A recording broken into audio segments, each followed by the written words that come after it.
I'm on the ball. Sorry, I'm editing. Hopefully it's the last one.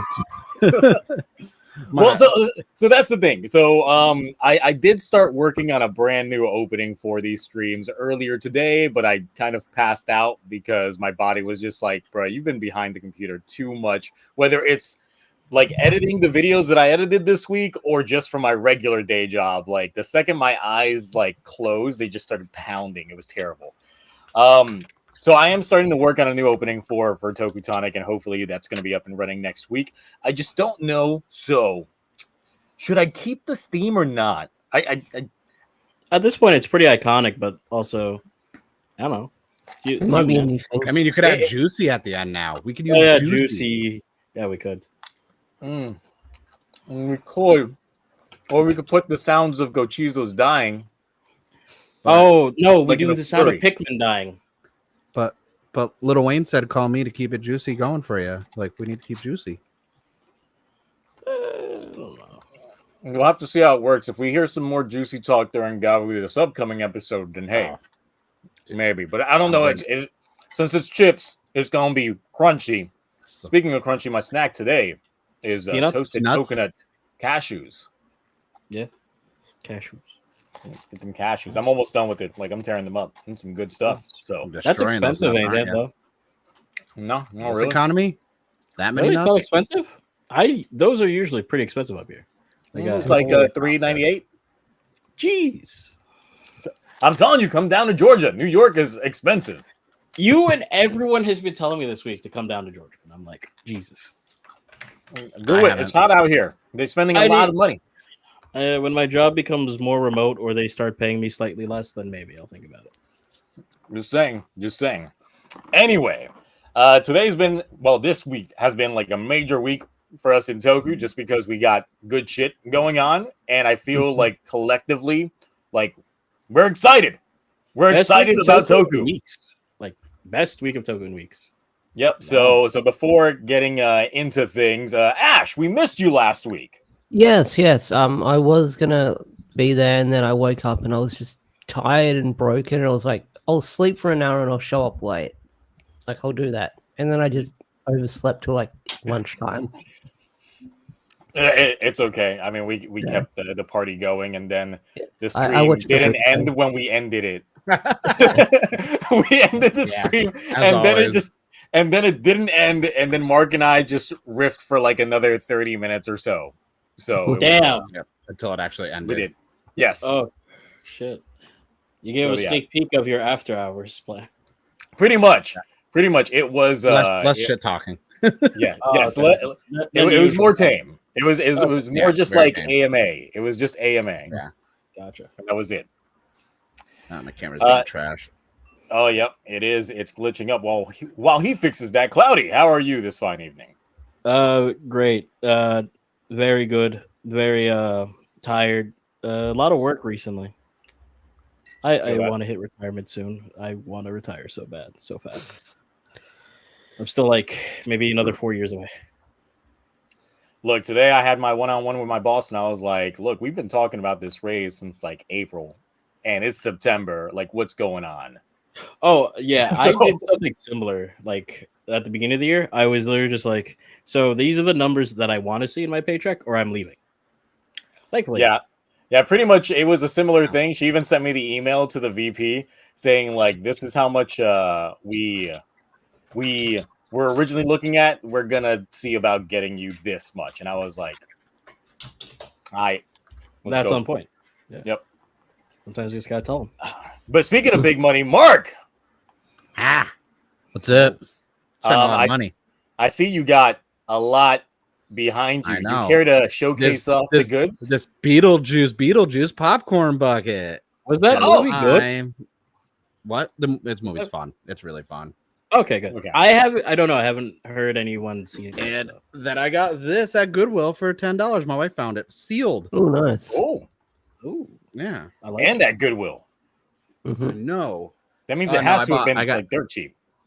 Yeah, well, the company that makes this, Renegade Game Studios, is in San Diego.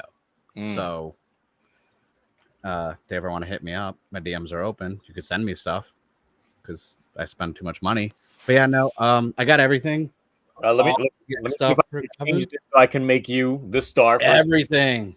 Nice. Everything that's been released. Ooh. I got the stupid Mason Gochizo thing with the handle that the freaking things fall out Cute. of. Is that really just cardboard? Vinyl. Yes, it's literally like just Yeah. Oh my cardboard. god! Sounds They, exactly like cardboard. they took a Nintendo Labo and just applied it to. No, it's literally Nintendo Labo. I actually said Listen, that in my video. I was Labo like, "Take that technology. Labo. Nice. Yeah, and then I got the because I needed the Kuga gimmick, so I got the one that comes with the freaking vinyl that I don't care about. And to save money, I got the regular belt, not the Amazon one with the box that is delicious. So, and then I got the gimmicks, the one with Gotchard and Marsh Fumalo and Zaku. So everything.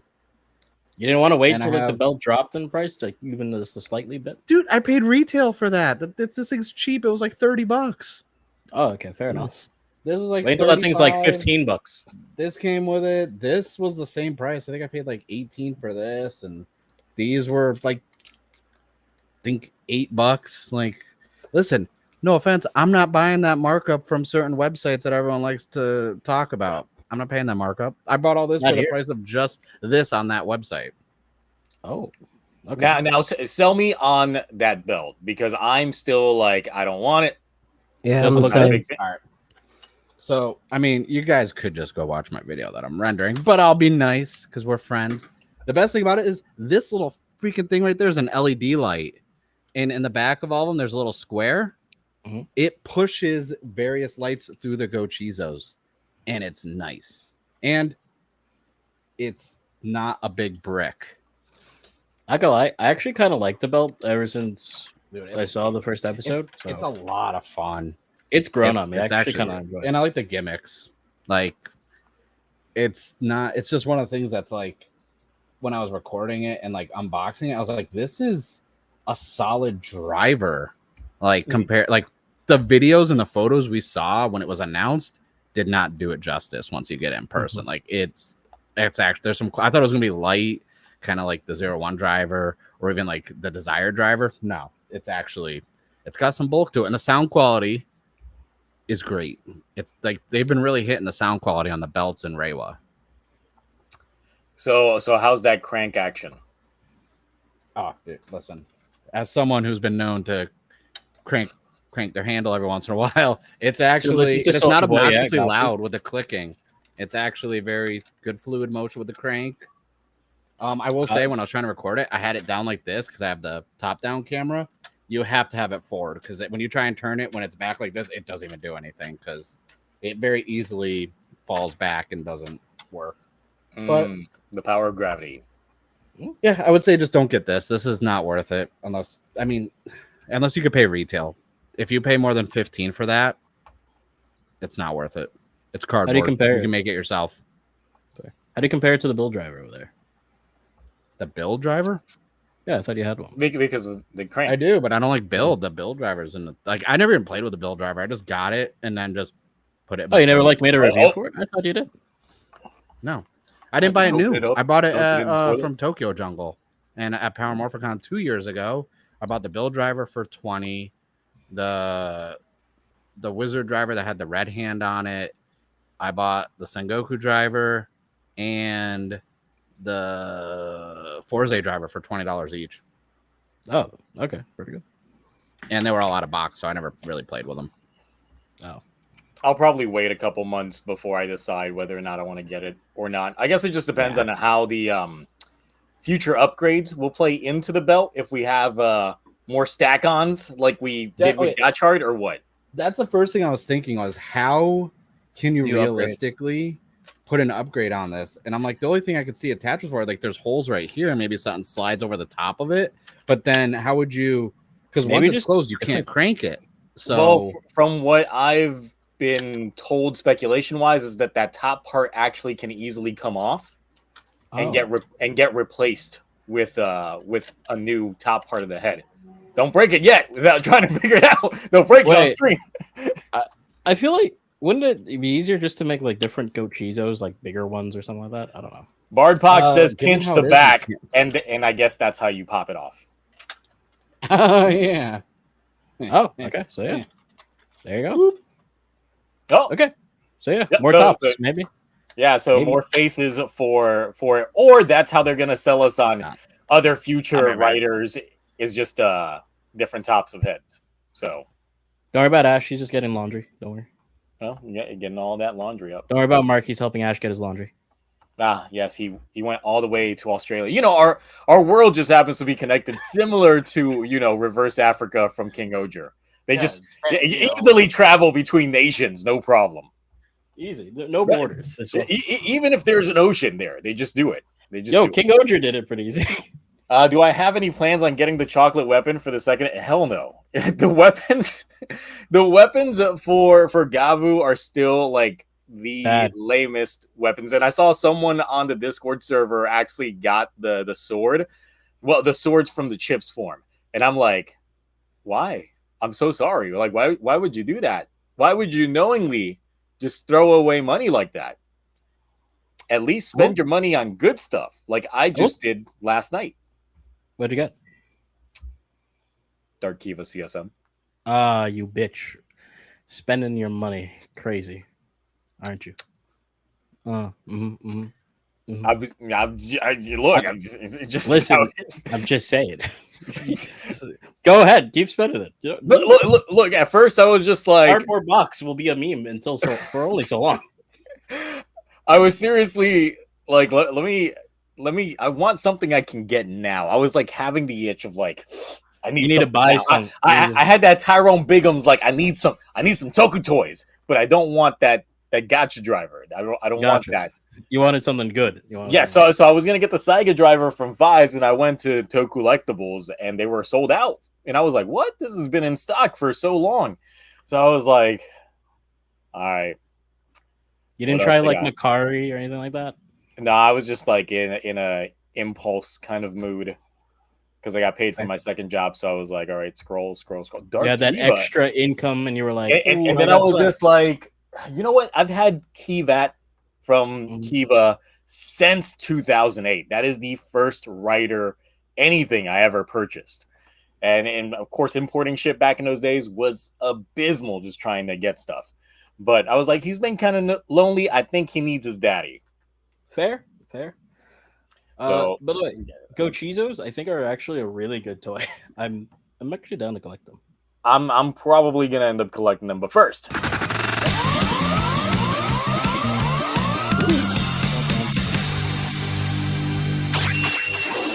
I'm always going to call you this Draxler for $2, saying, "Time to taste a rainbow. Gavu looks sweet."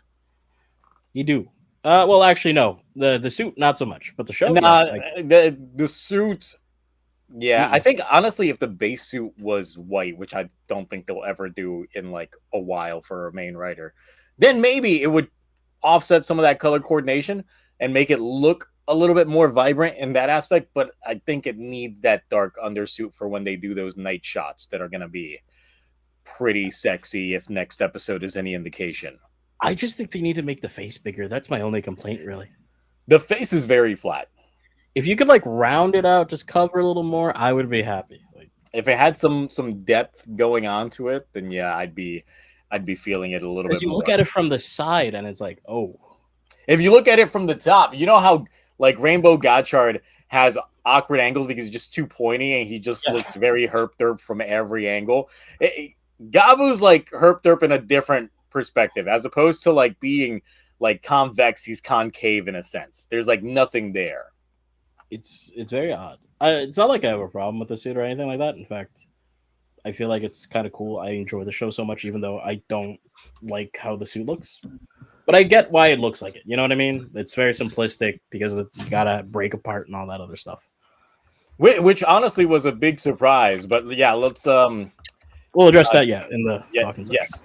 So real quick, just because Ash was not on the stream last week. I know you didn't watch the finale of Gotchard, but I just gotta ask you. Don't do it. Save your time. It's wearing another red velvet cake discussion here.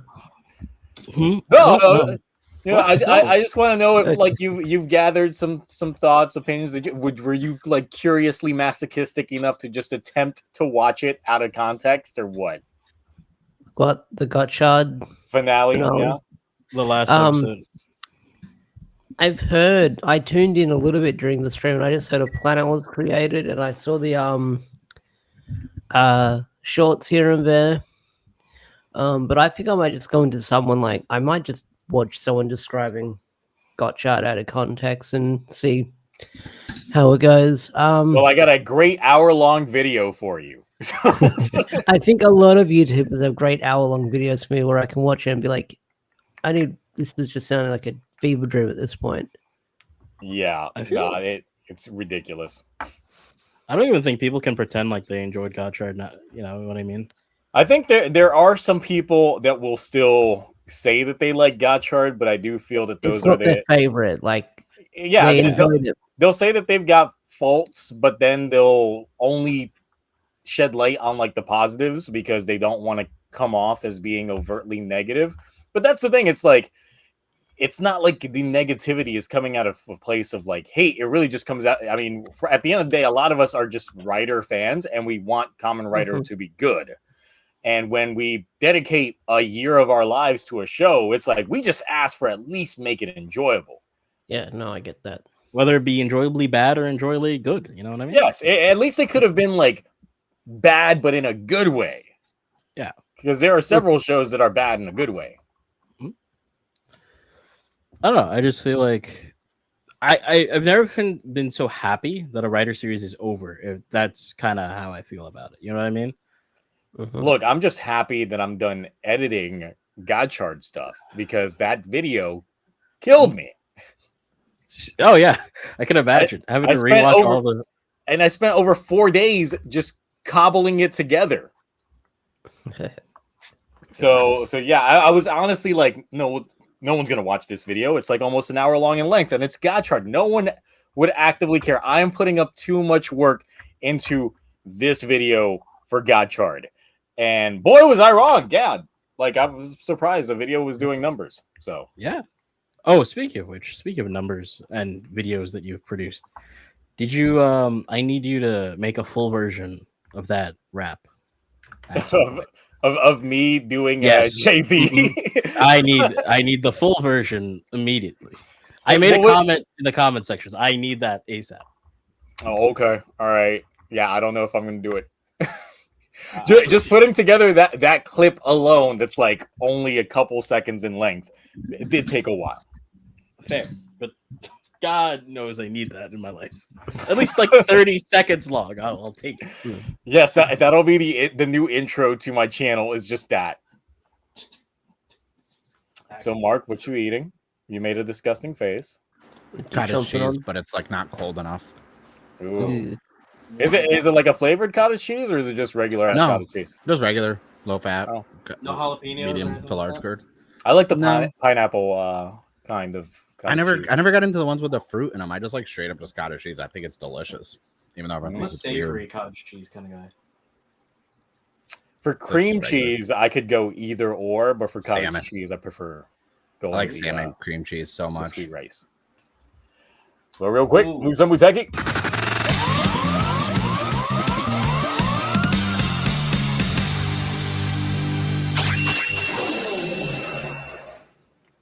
How the hell does gold make a planet? Water too. Well, see. So you got to remember two things about this. One, Dread Troopers were also transmuted. Okay, so you got to factor that in. Okay, you got to factor in that these other things that we don't even know what they are, what the makeup is of Dread Troopers, were also transmuted into this planet.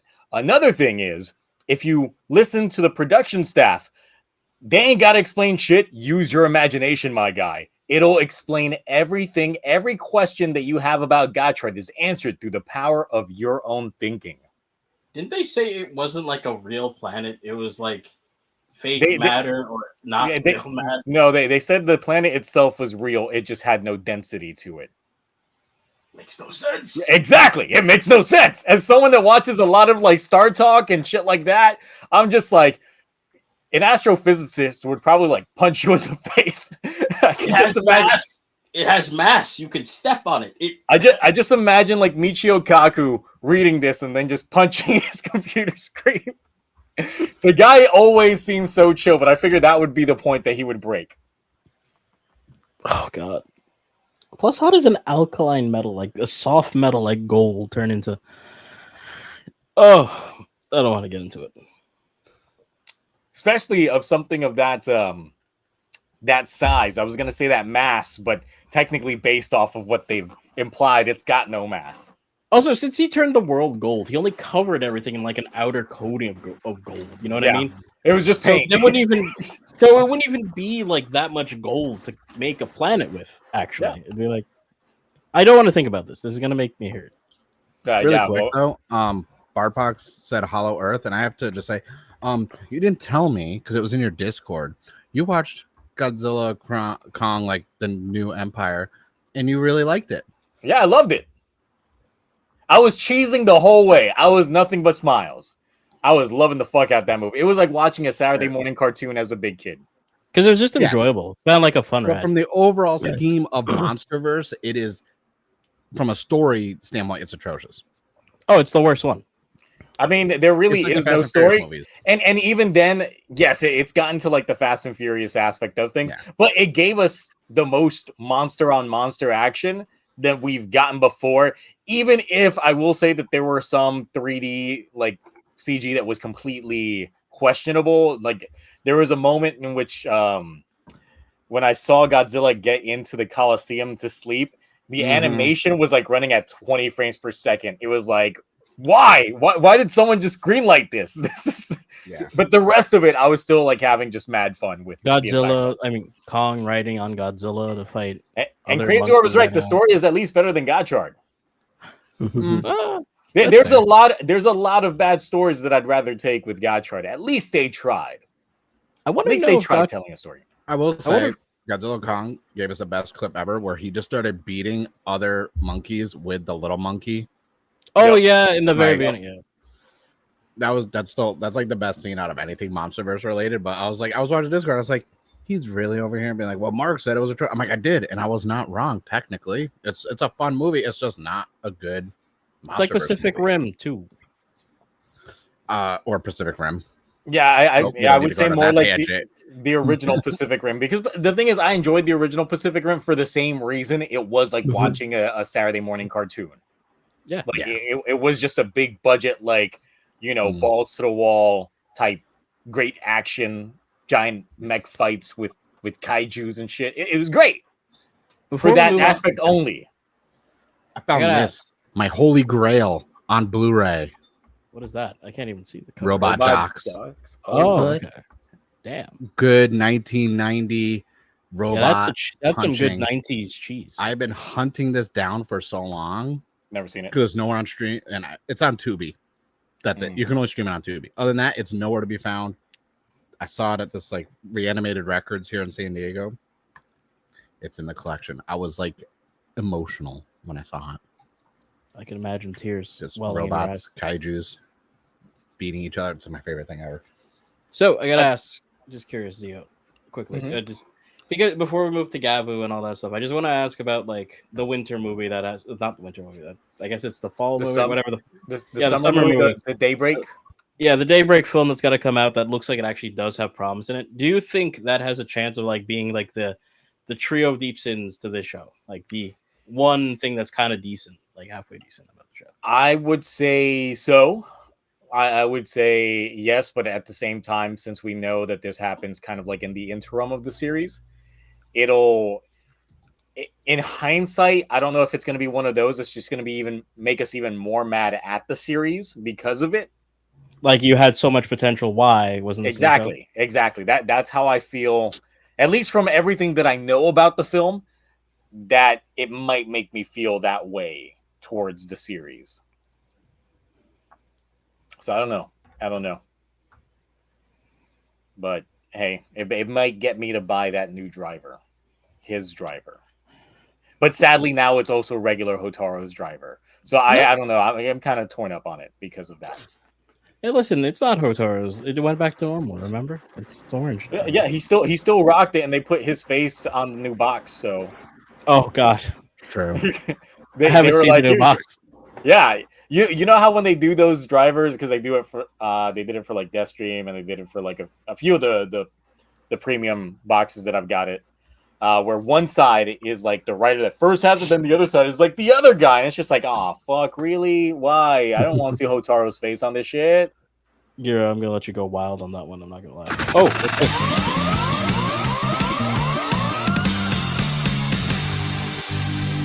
Blah blah something for $5 says, I went so long with Gotchard not getting any of my money, then that Toku itch hit hard, and then I ended up getting the Daybreak belt. You and me both. I also got the collection book. Wow. Y'all actually I didn't got get the belt. I'm getting the card collection with the binder because I need the cards to finish the set. I didn't have a driver, so I thought it was a perfect opportunity. I just knocked them both out in one go. Yeah. And I have the last Legend Rider card I need, so done. I can close the chapter that is Gotchard getting my money. Those books with the cards with the flames on it, they look cool. They look so cool, Zio. That's the last thing I'm getting. That's it. That's the last thing I'm getting. Well, no, because I got several of them when I got my Phase 4 box. Exactly, and now I'll just have all of them in one easy to get collection. I'll send you my fiery ant trooper. Don't worry, I got you. I'll send you all the ant troopers. I got a whole bunch of dupes actually. When I got the fucking Phase 4 box, the ant trooper in like the Replicemi card was the first one I pulled. I was like, you son of a bitch. When the hell did you buy a Phase 4 box? I thought you said you were done after like Phase. Remember last week I said that I got it. Yeah. That I spent money on. You know why I don't remember. We had edibles. Senyon mentioned he got like what 5, right? Because I'm popping gummies. Yeah. The worst thing is he got 5 at the overpriced. You should try and give them tips to make and produce their own popping gummies edibles. Trust me, I thought about doing some bits, and then I'm like, when I was on the gummies, so I was like, man, I don't got energy for this. I'm in a beanbag chair right now. Hey, listen, I'm curious about what happens if Gav eats some green or Gabu. That's gonna be for the Amazon Prime exclusive cut of. I have the Henshin belt now. I can implement that into a Henshin video somehow. Like a Mentos commercial instead of a Mentos, I just popped it. I mean, I'm like, Well, the thing is, you do it and you try and pop it out, but it won't because they know edibles stay in the system for like way longer than anything. So it's like you're not gonna pop out a gummy for like 3 more days. No, you're gonna be like, I feel nothing. Then all of a sudden, it's just like, oh, there it is. Now I can relive the high again. Oh God. Transformation is going to be the slowest transformation. In reality, it takes like 3 seconds, but for you, it'll feel like 5 hours. Yep. True. Yep. Just Merleezy's like, I regret it. It's like $30 cheaper now. That's why you don't buy. That's why you don't buy immediately. Nah, it's like hold off on some of these stuff, especially like some of the premium Bandai stuff does end up going like buyer's remorse in some instances where you could get it for pretty cheap later on. Just biggest advice. I've even noticed like CSMs on the aftermarket on like Buy-E and stuff are cheaper than they were when they released. It's only when they're like hot items, and that's about it. Yeah, like some of the older ones, like I noticed the Garen and Blade CSMs now, you can get them for like 130. But it's not the full sets that come with like the Blade Rouser stuff, it's just the belt. But even then, the Blade Buckle for Garen and Blade, like at 130 for the CSM, is still not really, that's a really good price still. All right. Good. No, I'm gonna segue, so you can say what you're saying. My last thought, I was just curious because like we know he's getting a chocolate form, and we know we haven't seen him drink anything, so I'm curious if like hot chocolate will also give him chocolate Gochizos. Well, we know there's a Ramune one because they have the Ramune Gochizo, so that's obviously gonna pop up in the show at some point. Okay, so I guess that might be. All right. Only thought. All right, so obviously, like the big excitement this week is because we got the debut of a whole new writer show with Gabu, and the premiere stuck the landing. Like that was a really good Yeah. intro. Like I haven't been this like Gates also like nailed the intro when with their first episode. So I was like, man, this is good. Like I came out of doing my God chart editing excited, even though I was like dead inside, excited to go into talking about Gavu because I was like, finally something that you know I'm not just like feeling kind of just okay on like Boom Boomger was that's changed obviously as well with their latest episode, but also just the train wreck that was Godchard. So I was just like, this is good. I've never done an opening bit for like a first episode, but this episode gave me so much. It was like the gift that kept on giving. There was so much within, I would say, the first 10 minutes of the episode within exposition, lore, backstory, character, and all that stuff in just a span of 10 minutes because the remainder half was all action, which was shocking. I was like, you guys really gave us so much in the first half and then nothing but action in the second half. Y'all out here making like shit happen. Like this is crazy because it's like I've gotten used to Boom Boomger doing a similar thing, but they're not packing so much in the first half. It's normally light in the first half and then straight action for the second half. But here we got densely packed story, a lot of seed plants, a lot of characterization, backstory, all that stuff. I was like eating good. I was like, there's no way this is only 10 minutes in. There's so much going on. Then explain your ranking. Because there's still a lot of hesitancy that I have toward trying to give a show, and part of it does go towards Hanto. Okay, fair enough. Yep, that's the main thing. I feel that he was the most underutilized character for being on there, but there's some other things. He had one scene. He had like 2 scenes. Because he had that scene there in the fight where he's watching the fight happening. He's going like, monsters are real? Yeah, okay. You're forgetting one thing, though. The little kid's name, Hajime, peak name right there from a peak rider season. I'm like, dude, it's S tier.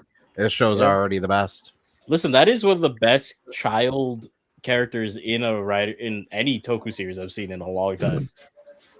Now, and the thing is, we know that the girl that we got at the end of the episode, that's a main cast member. Her name is Amane. That was a reverse in the ages there. So. Trust me. And I was like, it's also the 20th anniversary, I believe, this year as well. Right now, I'm like, you're gonna change it up. He's gonna become a reoccurring character, come into her shop. Right. One of them was photography. And we have a journalist too. Yes, in terms of that aspect. But we'll see how that ends up playing up in the greater story of things, if he ends up leaving that job for something else or what. Because, first of all, what was like the main highlight for everyone? What's like your most favorite part of the episode? Nash, I'll let you go first. Me, first? No, wait. We've all watched. I'm sure the chat's all watched it. So I need to do like a recap, play by play. Yeah. All right. Favorite part, I think like the civilian fight was really cool. Like I wasn't expecting that to go pretty hard and bloody. Like that was a pretty highlight for me of the show. But not only that, the suit looks better in motion than seeing like renders of it side by side. Like I do like the suit. Weird to look at certain shapes, but I am a fan of it. Yeah, overall, I enjoyed the episode. So you like the helmet being as weird as it was? In those weird shots. Like, very flat, very flat. Yeah, I think I'm growing accustomed to it. Okay, all right. Mark, what's your favorite part? There were 3 parts of this episode where I was like, peak. This is like a good, like, one of the best Reiwa first episodes. 1, the container fight. That was really good. 2, that was great. When he goes to eat the goat cheese, and when it starts crying, and all of them are like pantomiming. Yep. And everyone keeps saying like Pikmin. I've never played Pikmin. I just thought of the aliens from the claw machine in Toy Story for some reason, because they all are in unison talking. And then oddly enough, the practical effects with the monster of the week, with the stomach and this and that, I was like, that's really cool. I don't know. I can't think of the specific anime, but I feel like a lot of that stuff was like anime inspired. But those 3 parts, I was like, you know what? This is a good start to like kick. Like get the momentum going with the episode, especially container fight. That container fight was really good. And it reminded me of the adrenaline rush of the Geats first episode. But the fact that we got blood on the main character already, bleeding, Yeah, getting his ass kicked, I was like, okay, this isn't like the first episode of Saber or Revice with the humor, or even Geats, because Geats was action packed, but it was still not serious as much as this was. I was like, I like it. So those were like three of the best like moments of the episode for me that made me realize, all right, I'm on board. I feel like because the fight scene is smaller, like it's not as like grandiose as Geats' like first, debut. That's kind of It technically was. The scale of the fight actually was no. I pretty mean, big. like with players, like with Geats, you had all the different Yamato, you had the spaceship, and all that other stuff. No, this was just him versus the other guy. And they managed to wreck half a city. It was literally the end of Man of Steel. Oh, exactly. But it was so much well done because you only had like two parties to focus on. Yep. And the scene transition with like a major impact leading into the shift to the other ones. It was just like, it was a chaotic mess that was an enjoyable chaotic mess in terms of everything that was going on. Because yeah, it's like they did have some scenery changes that if you were to be nitpicky, you would be like, how they get to like that location from like the top of this building? Like the set's completely different. Then you go from like the container to like, the traversal across the streets through the motorcycle and all that stuff. So it's a very chaotic fight, but it's done in such a good way that it works. It makes the scenes flow very, very good thematically. But yeah, Cloudy, what was your favorite part? You guys said a lot of the action stuff, so I'll talk about like actually generally my favorite parts were like the human aspect of the character, which is Shoma. Like one, I loved seeing him wash up on shore because it kind of reminds you of like Agito a little bit. That was kind of nice. But I like the fact that this character doesn't like he's not an amnesiac. He very much is aware of like his circumstances. He knows what's going on in his world, but he's not like outwardly explaining everything to us. Like us, the audience. Like there's stuff he knows that obviously we'll learn later on as the show goes on. I kind of like that.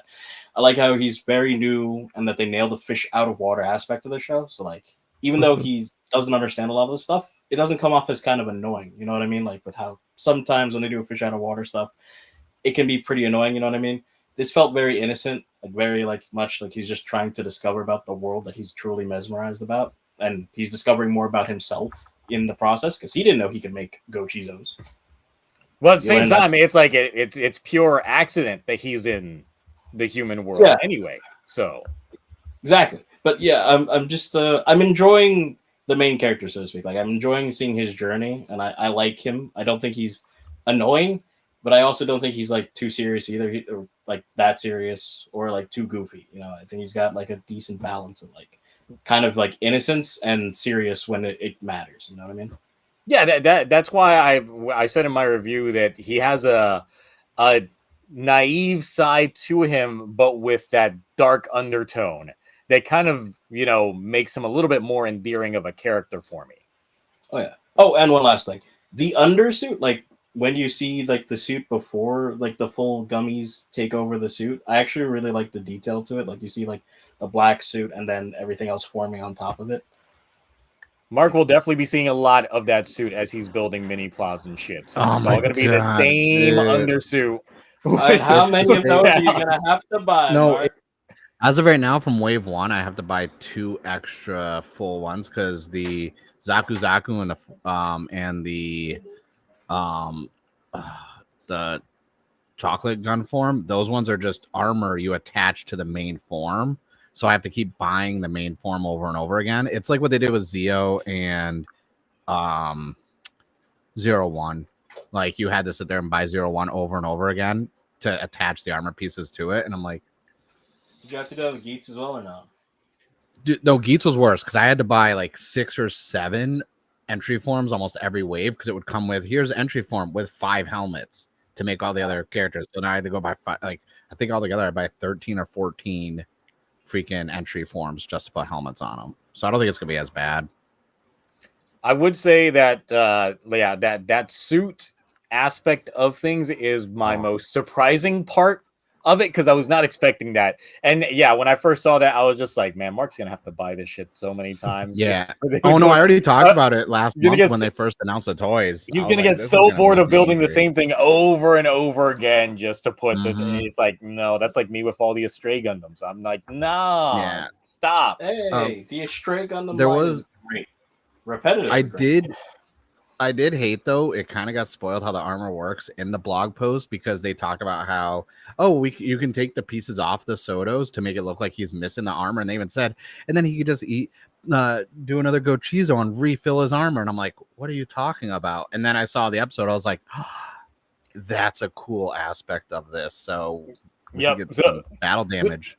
Like, so that was my biggest thing, was just seeing the fact that like they were just breaking apart off of him, and then we saw the undersuit in multiple different aspects. But it's like, nope, pop another gummy and then bring it right back, which makes me wonder in terms of different aspects, if we're gonna see like amalgamations of forms, like if he's half gummy, but then like he's out of gummies, but he's battle damage. If he takes like a Zaku, is that gonna like do some parts in there that are going to be mismatched? That'd be interesting to see if they do something like that. But at the same time, the biggest takeaway that I had from all that is that this show is now ass pull proof. Like, technically they can pull all the ass pulls that they want, and technically they can just explain it as like, you know, Shoma just hit up the Country Time buffet and just had a feast. So he's got Gochizos for days. The kind of shit you never even expected. Yeah, Another thing is too, you can run out. if new enemies or characters show up, he was in that room full of all those different doors. They could have just fell through one door into another one. It's like foolproof that you can explain people showing up out of nowhere. That's not like, well, you remember that room full of all the doors and he fell? It's like one of those other doors opened and someone else came through it.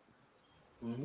So I'm like, yeah, there's a lot of things that they laid the groundwork in this episode that really just makes it very foolproof when it comes to certain explainers that could happen down the line. I'm like, okay, because you're doing this in episode 1, there's now precedent for this being there. So it won't be like a Geet scenario where we're like, where did he get command? Like, where'd you get that from? We had a game reset. You established the rules early on. So that's the thing. It's like, at least this show is establishing its rules as, you know, just about anything can goes if you can eat it. Okay. Well, You eat it, go for it. So not gonna say it. Nope. no. So let's see. What's the big the big aspect here is, yes, we got the prospect of his mom being ate up, turned into one of those little glass things by the organization, and that seems to actually have happened moments before the episode started. Like, that's likely the reason why he's running away, why he's trying to escape it all, because the flashback that we ended up getting right before the fight really kicked off was him now, not him as a kid, witnessing his mom getting taken away and being turned into that. So it's just like, oh shit, this just happened. This is like fresh battle like scars. So it's just like, that's a very interesting dynamic that we're really just coming off of that aspect. But he keeps the memories of it. Once again, it's like an Agito situation where everything that happened on the Akatsuki Go was relatively recent, but you know, memory loss versus here, no memory loss. Yep, Rainbow mommy issues. And-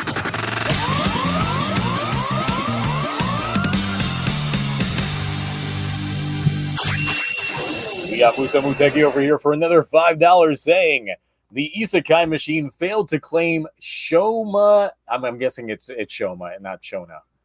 Damn, autocorrect probably. As an offering. He's the Reiwa Pro Tag to surpass them all. You could say he believes in the him that believes in us, and we believe in him.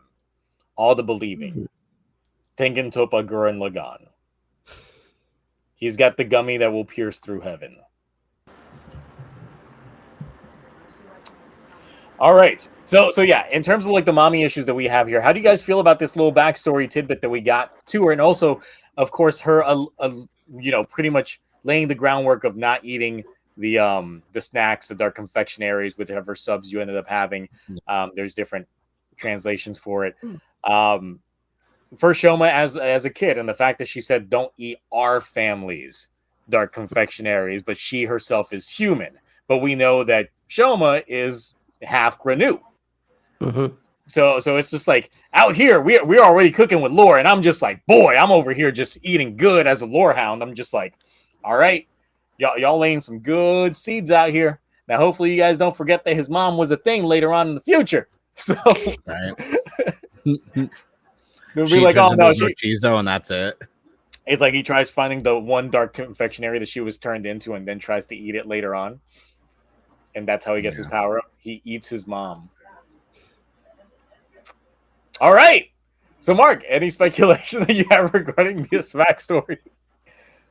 Honestly, no, because like, I mean, we talk about every time a new show starts. I won't start any like theories or speculations until like we get to like that episode 15 to 16 mark. When like right now I'm just letting like the cards fall wherever they fall and see how it goes. Because usually around like like anything after episode 12 is usually when I'm like, all right, let me start really being like, okay, let me get more critical of it. What are they going to do this? Like, so right now I have nothing because it was such a good episode. I don't want to like start building up all these thoughts of like what could happen, what I want to see, or I wonder what's like I said, we got a lot of lore in this, but we got a lot of like mystery around everything. And I'm like, I like it's not one episode in, at least it's not holding our hand.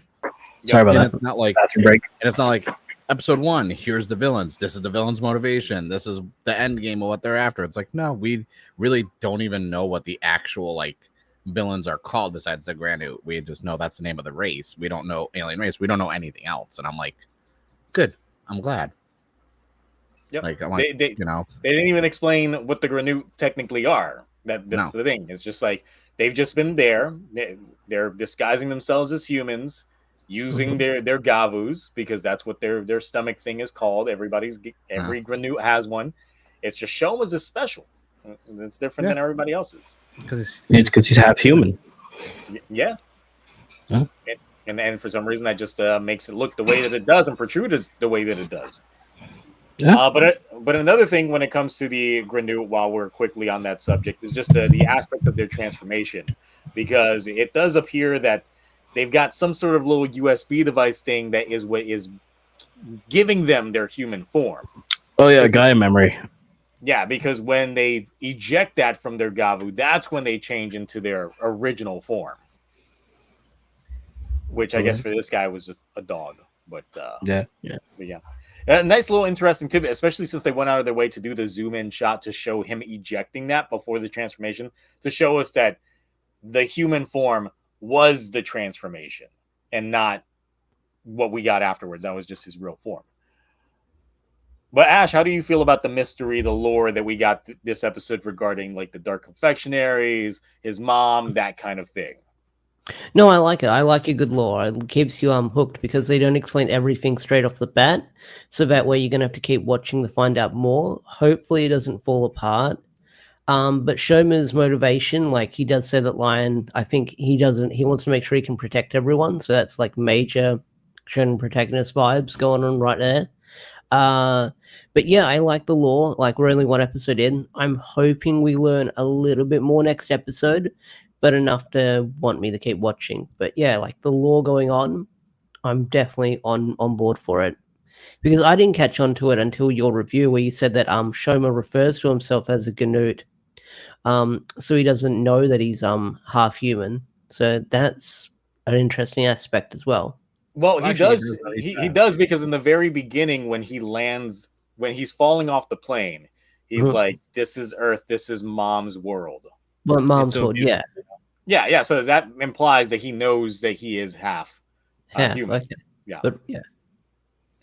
It's just a whole other aspect of like our family's dark confectionaries, and then the next episode we do get introduced to the Stomach Clan, which is all these siblings. And we know they are a family unit, so the very on the nose speculation is that Shoma is their half brother. Yeah. And I'm just like, how early are they going to reveal that, if they reveal it? Because I'm just like, if it is as obvious as it is, are they going to just tell us, or are they going to hold on to it? Because I feel like that would end up cheapening the effect and taking the audience as dumb, unless they are going to pull a, no, he's actually not related to us at all, and our family took over from the previous family, and he stands for the old guard. Now, that would be a dynamic shift. But right now, the more on the nose thinking is that he is related to the current Stomach clan. Right. So it's just like, yeah, you're cooking up something that has the potential to be very smart. But at the same time, because I feel those of us that are watching this for a lot of these lore and heavy story beats kind of can figure out the plot twist a mile away. And in that front, it's just like, are you going to give it to us or not? Because then if they do give it to us early on, that means that they can have more room to cook deeper into those scenarios later on. I did have a theory about that at some point. Go ahead. Oh, it's just a small theory. I was thinking, like, because Shoma was raised in that room with his mom since they were a kid, so I assume like whoever his parent was, his father, was either someone high ranking in like the Stomach clan's like order, whether it be the former king, whether it be like a higher guard or whatever the heck. So he was probably protecting them until someone maybe betrayed them in some way, because he's grown up. He's like 20 plus years old, so he's been safe for a while, relatively speaking. So I assume someone got rid of whoever his father was, who was probably the person protecting his family, them. And then after that, that's when they were given the green light to basically chase them down, hunt them, and get rid of them. You know what I'm saying? So by that line of thinking, if he is related to the other siblings in the Stomach clan, they might aren't have gotten rid aware of their dad. Or they aren't aware of his existence at all, that he's even related to them. Or they do know, and they got rid of because if he was being kept secret, then I would figure maybe only like the two elder siblings know, but the younger ones definitely don't know. Maybe. But it also could imply that, like I said, they may have taken down their own father for power or like the position, which that could be interesting. Because they're not... Well, speculation on the dad, because I mentioned this in my video. Shoma's mom is played by Buster's wife from Saber. Oh God. Yeah. Right. So you think Buster's the dad? So I think Buster's the dad. You think the actor's the dad? Maybe. Listen, this is a sequel to Saber now. What's better than having a snack while reading a book? What? I mean, sure. You don't eat snacks while you read books? Like, do you not read books? No, I do. I'm sorry, I got confused for a second. Call back to Saber. Like, what do they do in Saber? Yeah, books. The books were their gimmick. It's book snacks. Fuck that game, Bug Snacks. It's book snacks now. Mm-hmm. They're talking about book snacks. Oh, yeah. So we're all mostly positive on the show, liking it. Well, at least in terms of that aspect. Now, one thing that I do want to quickly segue to is my least favorite portion of the episode, which was our introduction to Hanto, which is Valen in the future and how he played off in here. Because the thing is, I feel like I had different expectations going into him because of the press conference, or at least the special presentation that we got, because it kind of made it seem like he was already an established writer and that he would be kind of like a Garen to Shoma's Blade, that type of thing. But no, he's not, because he isn't a writer yet, and he's just investigating the Renew. Now, one of the biggest things that I didn't mention in my review, because I was saving it for talking it in like a longer form discussion, is if you notice the Renew drawing that he was showcasing off, that Renew had a Gavu similar to Gavu's Gavu, and not the other Granut's Gavu that we know is like going to be the regular one for those enemies. So whatever is the Gavu the Granut that he's looking for seems to have some relation to Shoma because of that.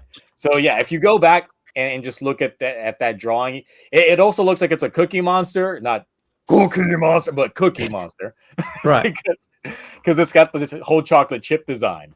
But yeah, the Gabu that he's rocking is red. So I figured that was an interesting tidbit that there's already someone walking around that would potentially be related to Shoma in that aspect. So what do you think about that, Ash?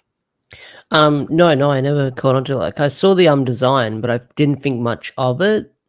So no, that's a pretty good theory. But yeah, Hanto, take it or leave it. I feel like I need a couple more episodes to get used to him. He's okay, but I feel like we only saw him for like less than 2 minutes in that first episode.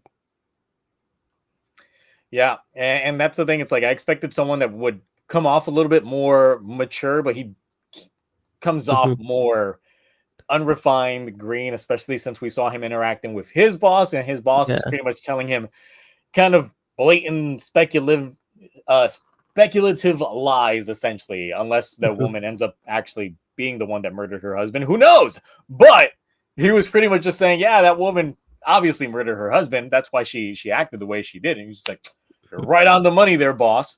So I'm just like, I don't know. Like either you're playing the dumb game just to appease your boss, or you're actually that green. And I'm just like, it's a little bit of a turn off from what I was actually expecting from that character. Right. But yeah, Mark, how do you feel about Hanto and the speculation regarding Cookie Monster? And we can't hear you. Yeah. Boom. Sorry, I muted mic because I was eating loud. I don't know. It's tough because like he was only in like 2 scenes, and the first one was kind of weird because he's like investigating like missing person, and then he has like this really bad drawing, and he's like, it's a monster, and then I don't know, it felt like such a throwaway scene because his boss was just like, oh well, it's probably the wife that murdered him, and I'm like, well, what's the point of this real interaction just to kind of dissuade him not to believe in monsters, to just justify 10 minutes later when there's an explosion and everyone's screaming about a monster? He's like, wait, a monster? It's like, okay, I think it would have been cool if he was the type of character that's like chasing down monsters but never gets to see one, and so it's like kind of things like but it's too early on because like he didn't really get a lot of screen time and really anything from like a characteristic standpoint other than he's kind of like a rookie in journalism and believes in monsters. But that's the thing. It's like, given, I guess because I was going in with the information that we had from the special presentation and the way that he presented his character and all that stuff, it seems like a 180 from how he was presented. Like, I feel like I was sold lies on him. I have to point out, I think maybe I didn't watch that. I didn't watch any of the press conference stuff because it wasn't subbed and I didn't care. Like, so I didn't watch anything other than the toy announcements. I saw nothing leading up to the premiere of this, so I don't know what was said in the press conference for it and this and that. So I have no idea. So I went in just at face value of what was just shown in the episode. So I didn't know if his character was actually kind of announced that it was different or not by the actor. Okay, well, I guess that kind of helps in terms of that prospect. But I do feel like the purpose of his character being in the episode is one, to pretty much get him involved into this greater universe that he's going to be involved in. And once again, I don't feel that drawing that he was showcasing off was a throwaway drawing, just because that red Gavu in the in a brown design, it stands out, and I feel like they did that purposely for it standing out. Oh, yeah. I didn't say it was a throwaway. I just said it was a bad drawing. It was a horrible. Like, it was absolutely abysmal. That's not going on the refrigerator at all. Like even the drawings Taya did as a kid in Boom Boomger were better than this. I'm just like, man, the fact that he managed to outdo your drawings, it's terrible. It's terrible. Oh, wait, do we have any confirmation he's not already Valen? Yeah, I'm just curious. It would be weird how he would already be Valen in this type of scenario, at least from what they showcased off. Sure, it could be different, but it's also, why would he be investigating this stuff if he wasn't already? He gets the Valen powers from Gavu himself. Oh, okay. I mean, I feel like there's still a chance, like maybe this character could play some kind of mental role for this guy, because considering he doesn't really know much about Earth and stuff like that, so they're gonna have he's probably gonna have to play like maybe a bigger brother role to Shoma. The only thing that I can think of that could lay credence to what you were implying if he was already Valen would just be if he did already have a Gochizo, and it did come from that monster, that cookie monster that he had a drawing of. Because if it has a Gavu similar to, Shoma, then it would be able to produce Gochizo, which would explain how he would have a Gochizo. If he doesn't get it from Shoma, that is. We'll see in a couple of episodes. But I think his debut is actually supposed to be in the next episode, just like at the end of it. Oh, okay. Because I think I saw somewhere that it's supposed to be like September 7th or something that we would end up seeing the information. Yeah. I think the toys said, like the Candy Toy blog they did going over everything, they kind of like just basically let it reveal that it's like he's debuting very early in the show. That's why they're like, look, we already are having him drop with the first wave of Sotos. So it's like, okay. Sure. And he's literally, Valen's literally in every like toy that's coming out already within the next 2 weeks. Yeah, within the presser themselves, they pretty much showcased off that he's going to be around pretty early, and of course that's when they changed the poster almost instantly to showcase off Valen on there. So the fact that they included him into the poster just easily implies that yes, he is coming very, very early. It's just the dynamic of it is like, well, it'll be interesting to see because. Let's say if he did get his white chocolate Gochizo from this other Granute that we haven't been introduced to. And what if that one is not as expendable as the one that Shoma produces? Because we know that Shomas are completely expendable. But if he is Kamen Rider Valen, how is he going to keep being Kamen Rider Valen if it becomes expendable? So it either has to be a special Granute that developed it, or it has to do with the actual henshin device that he uses to transform doesn't digest it because it's not a stomach. We'll see. I hope. So we'll see how the explainer ends up being. But, this early speculation regarding a show, like this is like the funniest part of it all for me. I feel like it's kind of good though, like because I don't think we were speculating this much when we were watching Gotchard, the first episode. No, it seemed like we had little breadcrumbs and we were speculating in terms of Full Metal Alchemist route, which is what they should have done, but then they didn't do it. So I'm also like kind of curious because I think another strong suit is I think the show is very well paced. You know what I mean?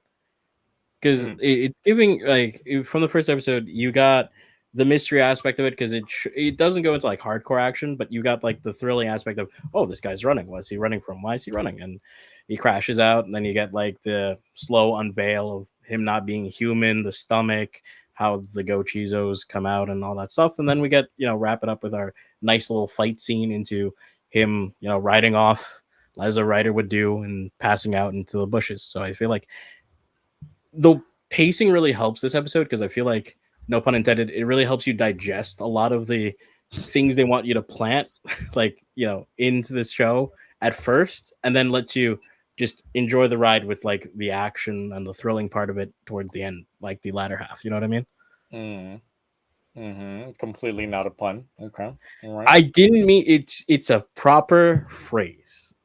People use it all the time. It just happens we are dealing with stomachs and mouths.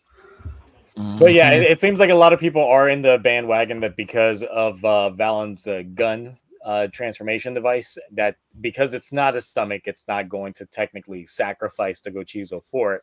But I'm just like, it's a gun. It should at least pop them off. I want to know why he can only use the chocolate, or if he can only use the chocolate. I think that's base form. That's why. Yeah, that's what I'm curious about because we haven't seen any other forms of Valen yet. So he's a chocolatier. Yeah, but I'm curious why it's only chocolate. Why can't it? He throw gummy in there or maybe candy? He might. You don't know. We don't even know. He hasn't even shown up yet. Get some marshmallow and graham crackers in there, make a s'more for him. You know what I'm saying? Exactly. Just put some add-ons on there, make it work. He gets like a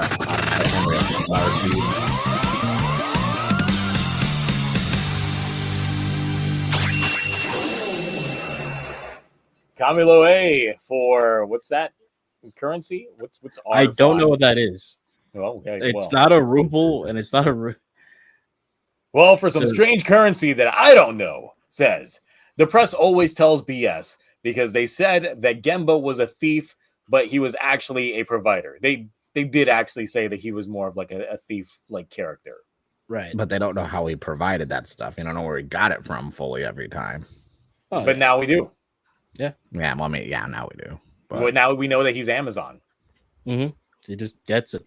He just ships it instantly. true. So I'm looking at the Valen gun buster here from, because obviously we don't have proper pictures of the toy outside of what was at the there's toy no showcase of it. Yeah, there's So let me pull this up here so we can. Oh look right, at it. I have a question for you guys. Are you guys curious why the sword doesn't work? Because I was actually curious about that. I just think the Gochizo ain't strong enough. Yeah. Oh, okay. It's a situation of literally they thought they thought they thought they could, and then they just couldn't. All right, fair enough. Yeah, there you go. It's got the chocolate right there. But I'm just like, how does the gun fire? Like, what's the what's the it folds up, ammunition for right? the gun? Yes, I mean it folds in, and that's how it would shoot. But it's just like how, like, what's it shooting? Is it expending the chocolate? Oh yeah, that would be. Yeah, it's that would be an Splatoon, interesting but thing. chocolate If, like, sauce. That's how he runs out of it. It's like he literally Just- expends the yeah. Gochizo by like It's its melting it. ammunition. Yeah. God, the That could sacrifice It of withers it all. away. It withers away like Zordon in the Power Rangers movie from 1995. You mean he just has a Snuggie and just lays Yeah, in the It's- better yeah, he's crystals? just like, yeah. It's just like a little weak chocolate Gochizo, just all shriveled up like old chocolate. Oh right, Uh, I forgot. I gotta mention this real quick because this is something I talked about online with some of the guys earlier, and cross my heart and hope not to jinx anything. I like how there's only two. I like, you know what I mean when I say that. I know. That's why I'm like, let's not. Yep. yeah. Next thing you know, we got 20 riders up in here. Listen, don't jinx. Don't do that. One Listen, based off every snack. Little do you know that one Grenou drawing, that Cookie Monster, is going to end up being the third rider. All I'm saying is right now, I like the way it is. We got main dude and we got partner. Like they're partners. That's what we got. No other. Everyone in the Summit clan is going to end up becoming their own riders. And then I will. Jesus Christ, no. His dad's going to show up and he's going to be a writer. And his mom comes back to life. And then she's not going to become a writer. Oh, and of course, the writer girl will not be a writer because they never do. They never make them a writer. They will this time. Are you sure? Positive? Just because you said that she won't. Okay, I actually kind of hope that they do because they're gonna make Takahashi write her debut episode. And with that, you lost me. Yep, and yep, it's gonna be choreographed by Koichi Sakamoto, so you're definitely gonna be hyped for it. Why? Because you know that he works. Takahashi knows how to bring him in. And we're gonna get a cameo from Ace the God Ukiyo in the same episode. Zio, if any of that becomes along with Zane, it's positive, and they're gonna tie it into Outsider some way, shape, or form because tenure. Valkyrie was not the writer girl of that season. It was Izu, and she did become a writer, but only in the movie. That's after the show. Yeah, Valkyrie. I mean, when they first showcased off 01, like Valkyrie and Vulcan were like they literally showed us the set of writers from the beginning. They were like, here you go. Technically 5 writers from the start, 1 good, 2 neutral, and 2 bad. Sorry about that. I had to take a phone call. No, that's fine. I thought I would say he had to take a shit. I was like, respect. No, it turned to me going to the bathroom, and then I found out I had a missed call from someone, so I had to see what they were calling about. Well, with all these snacks on hand, you got to go to the bathroom at some point in time. Yeah, the is it the Ecularge? I don't know how to say that. That is Reiwa's thing. The final villain is always a writer. Always. Except in Gifu's case, technically, but we had another villain after that, sort of. Yeah, we had 4 episodes of epilogue for Revice, which was... Yeah. We don't talk about George. Unfortunately, we do. We do have to, technically. That's He the was issue. the last villain they fought. Quote-unquote villain. But it's like, But yeah, Geats, Gotchard, Saber, Zero every one of One. them was a writer. Every single final villain. And I'm honestly just tired of it. Like, I've been tired of it. I was tired of it after Saber. No, during Saber. Yeah. I didn't. Once I heard Kamen Rider stories, I was like, okay, we're done. Hardpox, you can't actually love Juga. You can love the suit, you can love the Henshin jingle because Yeah, so I really love the Henshin jingle because it's It's Vegeta. It's Vegeta. Yep, it's great. It's great. But the concept. Yes, you can't like George's actual story for Juga, for wanting to become Juga. It's the most asinine BS. You did this to yourself storyline. Yeah, that's what I was about to say. You did this to yourself. Everything you did because of your daddy issues, you did it to yourself. You had all the opportunity to not go down this route, but you did. Sure, you can love George, but this is not peak George. This is, a semi-character assassination George. For those people that haven't watched Revice, we're sorry, but it's like this is a big pain point of Revice was the Juga arc. Peak George is George from the the clip show episode who's doing the workout. Yes, absolutely. Like fanboy George over all those Kamen Riders as well. Like that's great. Like when Phoenix Base goes down and we know he's got all those CSMs in the background. Somehow, like 2 episodes later, he's got them all back, and he's just like, "Yeah, I got them." So I'm just like, I imagine that he just like dove underwater and just got the CSMs. He was like, "No, this is money." I just imagine he was just like, "Oh, well, I'll see you guys in a couple days. I know where I'm spending my next couple of hours." Let me see. Crazy Orbs says, what if the Stomach family at a certain age eats the totally not dead people snack to give them their forms, but after Shoma ate that first gummy, gave him his real form? So you're saying that the dark confectionery taints the true potential of a Granute? Is that what you're trying to imply? I mean, that could be a case. I mean, we have no proof of it either way. I would think that the side thing to it is because since Shoma is half human, that he actually can process human food, even if it is processed food, and while regular Granutes just can't. Maybe that's the thing. It has to be some kind of processed food. You know what I mean? Like it can't be like something relatively speaking natural, like humans or just plants. Imagine if he ate a steak. Yeah, that's what I'm curious about. Delicious. Kamen Rider beef. Yep. What if what if the villains? No, I was thinking that too, but no. I am curious. Now you know they're going to do it in a villains get when they eat people.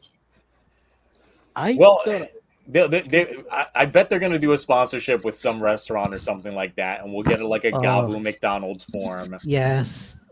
He'll just become the Big Mac. I'm okay with that. So like that. Do we know like Kevin got Ash? Dang it. Dang Kevin and Ash. Do we know like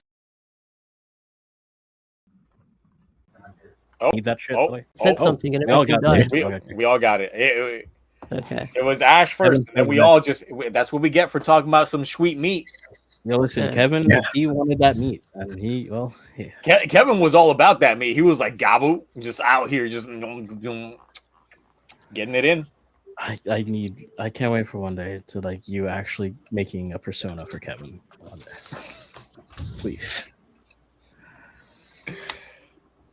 No. But yeah. Really down. No, so I would be very curious to see if they actually do end up having like a real world restaurant tie-in for Gavu. Just I'm really just expecting the day that they take him to an all-you-can-eat buffet. Oh, maybe. There's probably be a They're cafe. definitely going to be selling that gelatin, I think, right? Yeah. Probably. Ooh, another super chat. Bardbox wasting $2 saying you have to defend Ortega versus Juga Special Den. I don't. That's on the wheel, I'm pretty sure. I think it is. I've never seen it. So and if it's not on the wheel, it will be on the wheel after that. Let me double check real fast if it is actually on the wheel of Bad Toku Takes. I never watched all the Revice side content.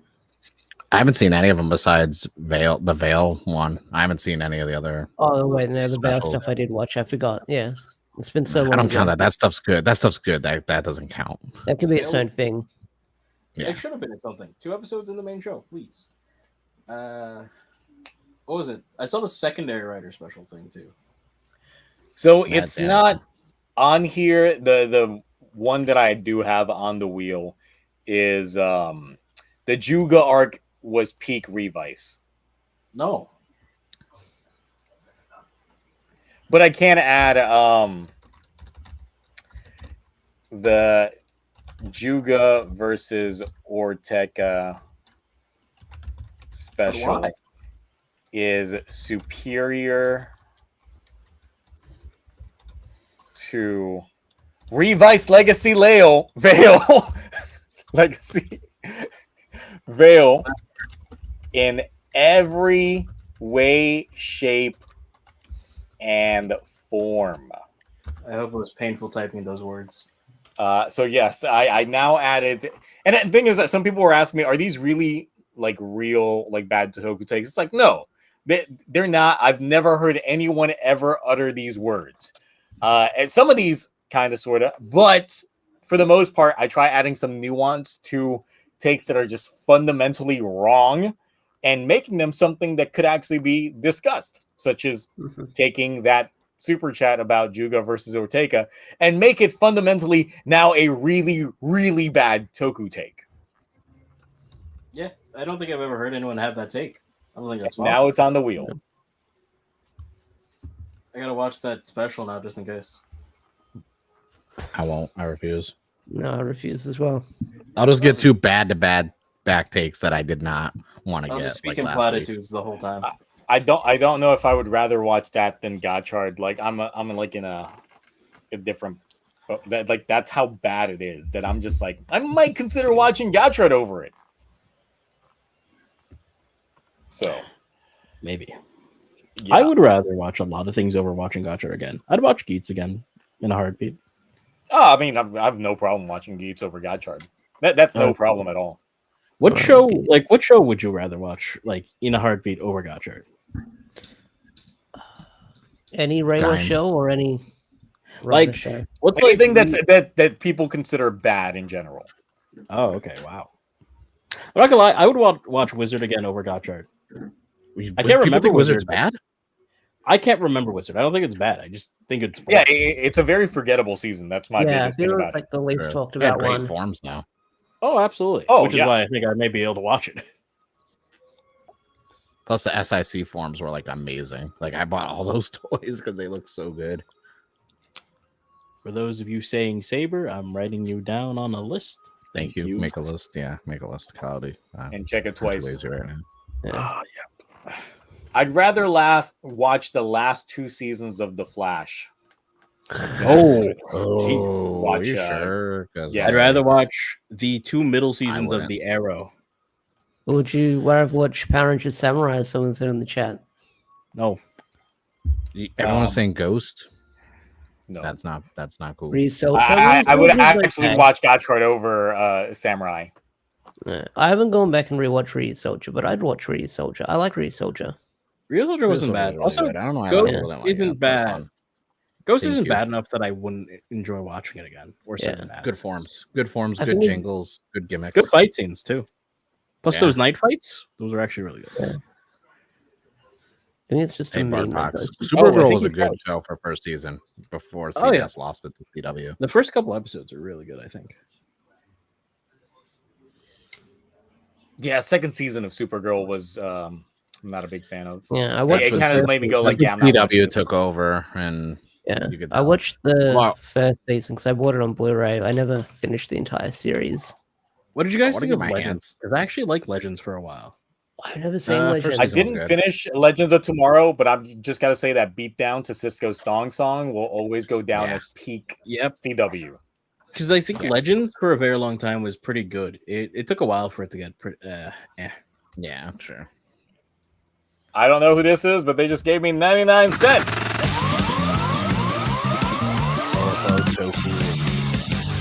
Overflow Toku review for 99 cents is just there, existing.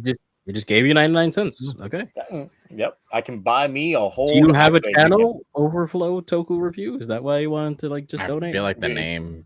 The gives it away. name, That's what yeah. the name. Okay. Now I'm I could be curious. wrong. Now I'm gotta look up Promotion. Overflow Toku. Did you click on his so- name? So Legends of Tomorrow is on one Australian streaming service, and they only have season 6 and season 7. Oh, So they do have a God. channel. They've got 14 videos and only 1 subscriber. Okay, videos. guys, let's get it up to at least 10, maybe 20. Yeah. Now I'm just gonna watch your video, one of your videos on here, and just see how it is. I'm gonna. Do you want to do like a live reaction to one of his? We videos? have a TokuTuber like channel review once a week. We just say who has a channel they want. to re-review another Toku Yeah. Tuber. I'm down for We'll that. just be like, hey. Could be But fun. no, like not review, but like, hey, good channel. But like, hey, here's what Just like say some could positives. do different.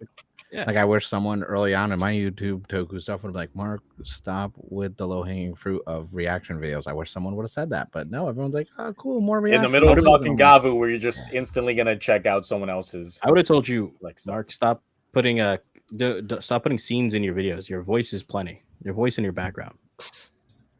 Well, no, I didn't. This is not the background. You know what my background used to look like, okay? Like, Oh no! The thing now is, you're I current. know that when sharing stuff on here, it doesn't transmit the audio. But Mark, what did you do last time when you were like sharing your screen with me, like post stream, that I was able to hear the audio? Like, what did you do something different? I just shared the screen. How do you share your videos, Zio? Do you actually share, or do you screen share, or do you like share I screen? think So I maybe it's share. So I share the whole screen, but that's probably why it's not playing the audio. Yeah, because you got to share like the stream itself. Otherwise, you're only sharing the visuals. Let me see. So let me see if I share window. Let's see here.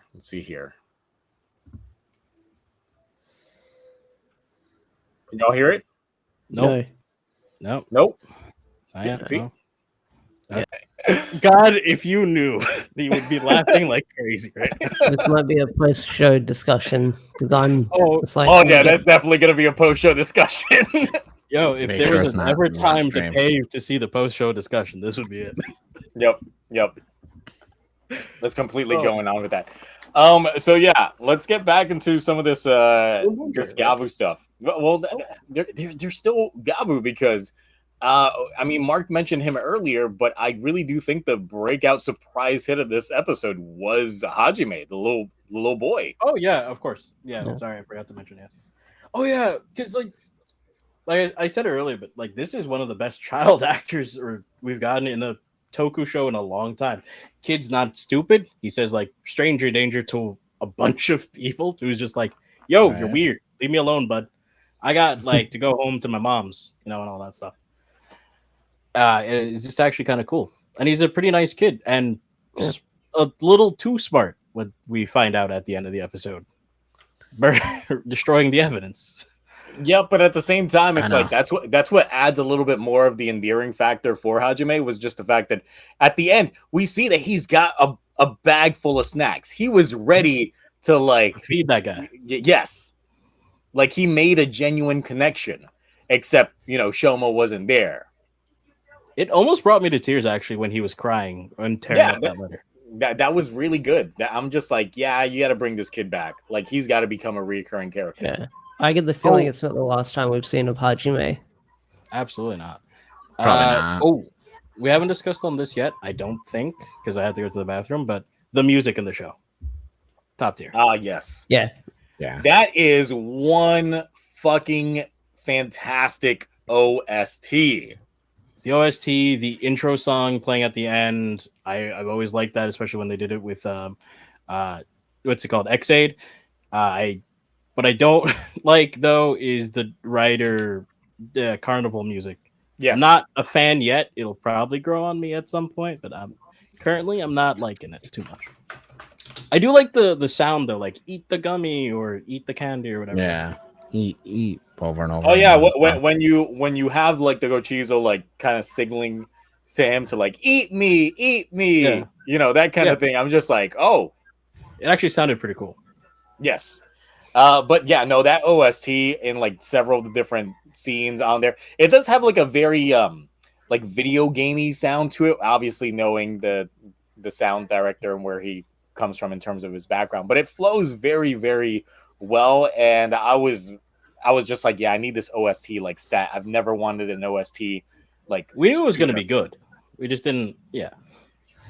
Well, the thing is, it's like we heard a lot of it during the special presentation, and those hints were nice to say the least. But now having it seen with the context of the dramatic effect of the visuals just amps it up to a whole nother level.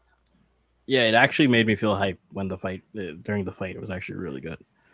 I can't wait to see his second finisher because we know there's like a blue giant fist as well. So they've got there's the punching one and the kicking one. Now, I will say I was surprised when he did do the finisher that he literally pumped him full of gum. Yep. just out there, just like you just see the I'm like, oh, is the fist going to do the same thing as well? Like it's crazy. It was good. The thing is, it actually lives up to the initial teaser poster that we got, because one of the biggest things that I got from it was the fact that this is the first time we got a teaser poster and it's actiony. Because normally they're just standing there looking cool. That's usually it. But for his initial teaser poster, it was him just kicking through glass.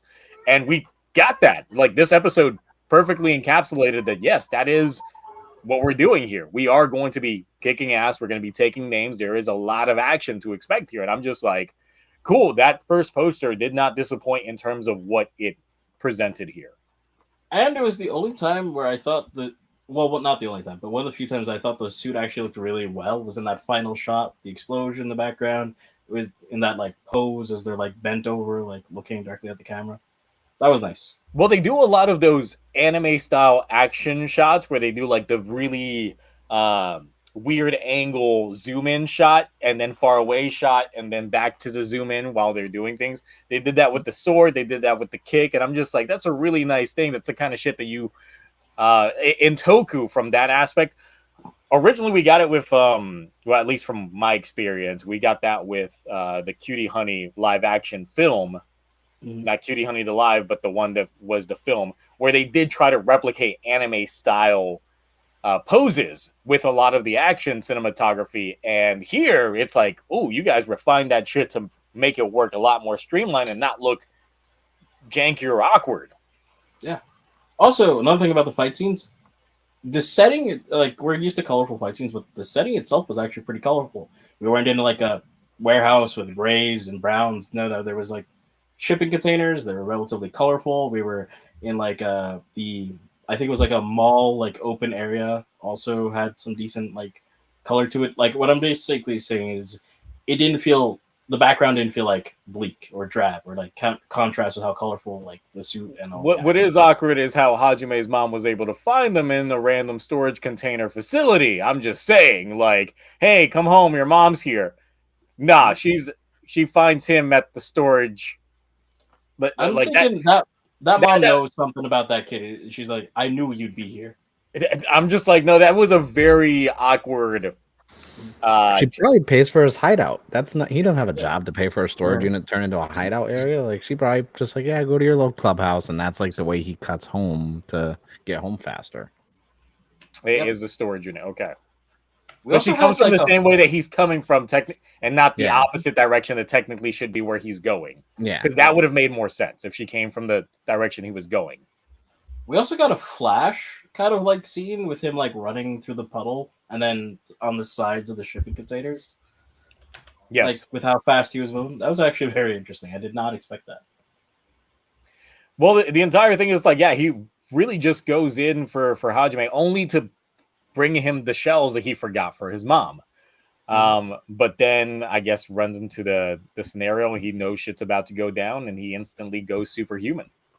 And that's the thing. It's like his acts of going superhuman and showcasing off those abilities is actually really nice because it's something that I feel like we haven't properly seen since like the Showa era. You know, every time that they go through like the Yeah. remodeling or something like that, they tend to showcase off their super strength or their new abilities, which is something that I've kind of missed because it shows us like what their actual attributes are without donning the suit. And here they managed to capture that Showa feel from that aspect. There's also, of course, running from the evil organization. That kind of shit is there. But there was a lot of good callbacks to Showa Writer on here that I actually enjoyed for a Reiwa show. Exactly, like he is the enemy essentially. Like he is like all the previous show writers. They are, basically, cyborg. I mean, technically, that is Kamen Rider as a whole. They usually are the same as the bad guys in some way, shape, or form. Yeah, I feel like this definitely shows this time because it's like he basically just is a Granute, but just half human, so he's slightly different. Yep. Wait, also, he said that the Gochizos were his munchkins, and that. So I'm just curious if that implies that he knows that the other Granute can make their own version of Gochizos, or whatever. Because he wasn't like super surprised that like, oh, what is this thing that's coming out of me? He's like, oh, I guess these are my version or my. I think it depends on the subs you got of what he calls them. Well, yeah, in terms of what they're actually called, yeah, it does vary based off. Because he calls them minions in the subs that I had. The very first subs that came out, they were minions. The second subs that came out afterwards, those said munchkins.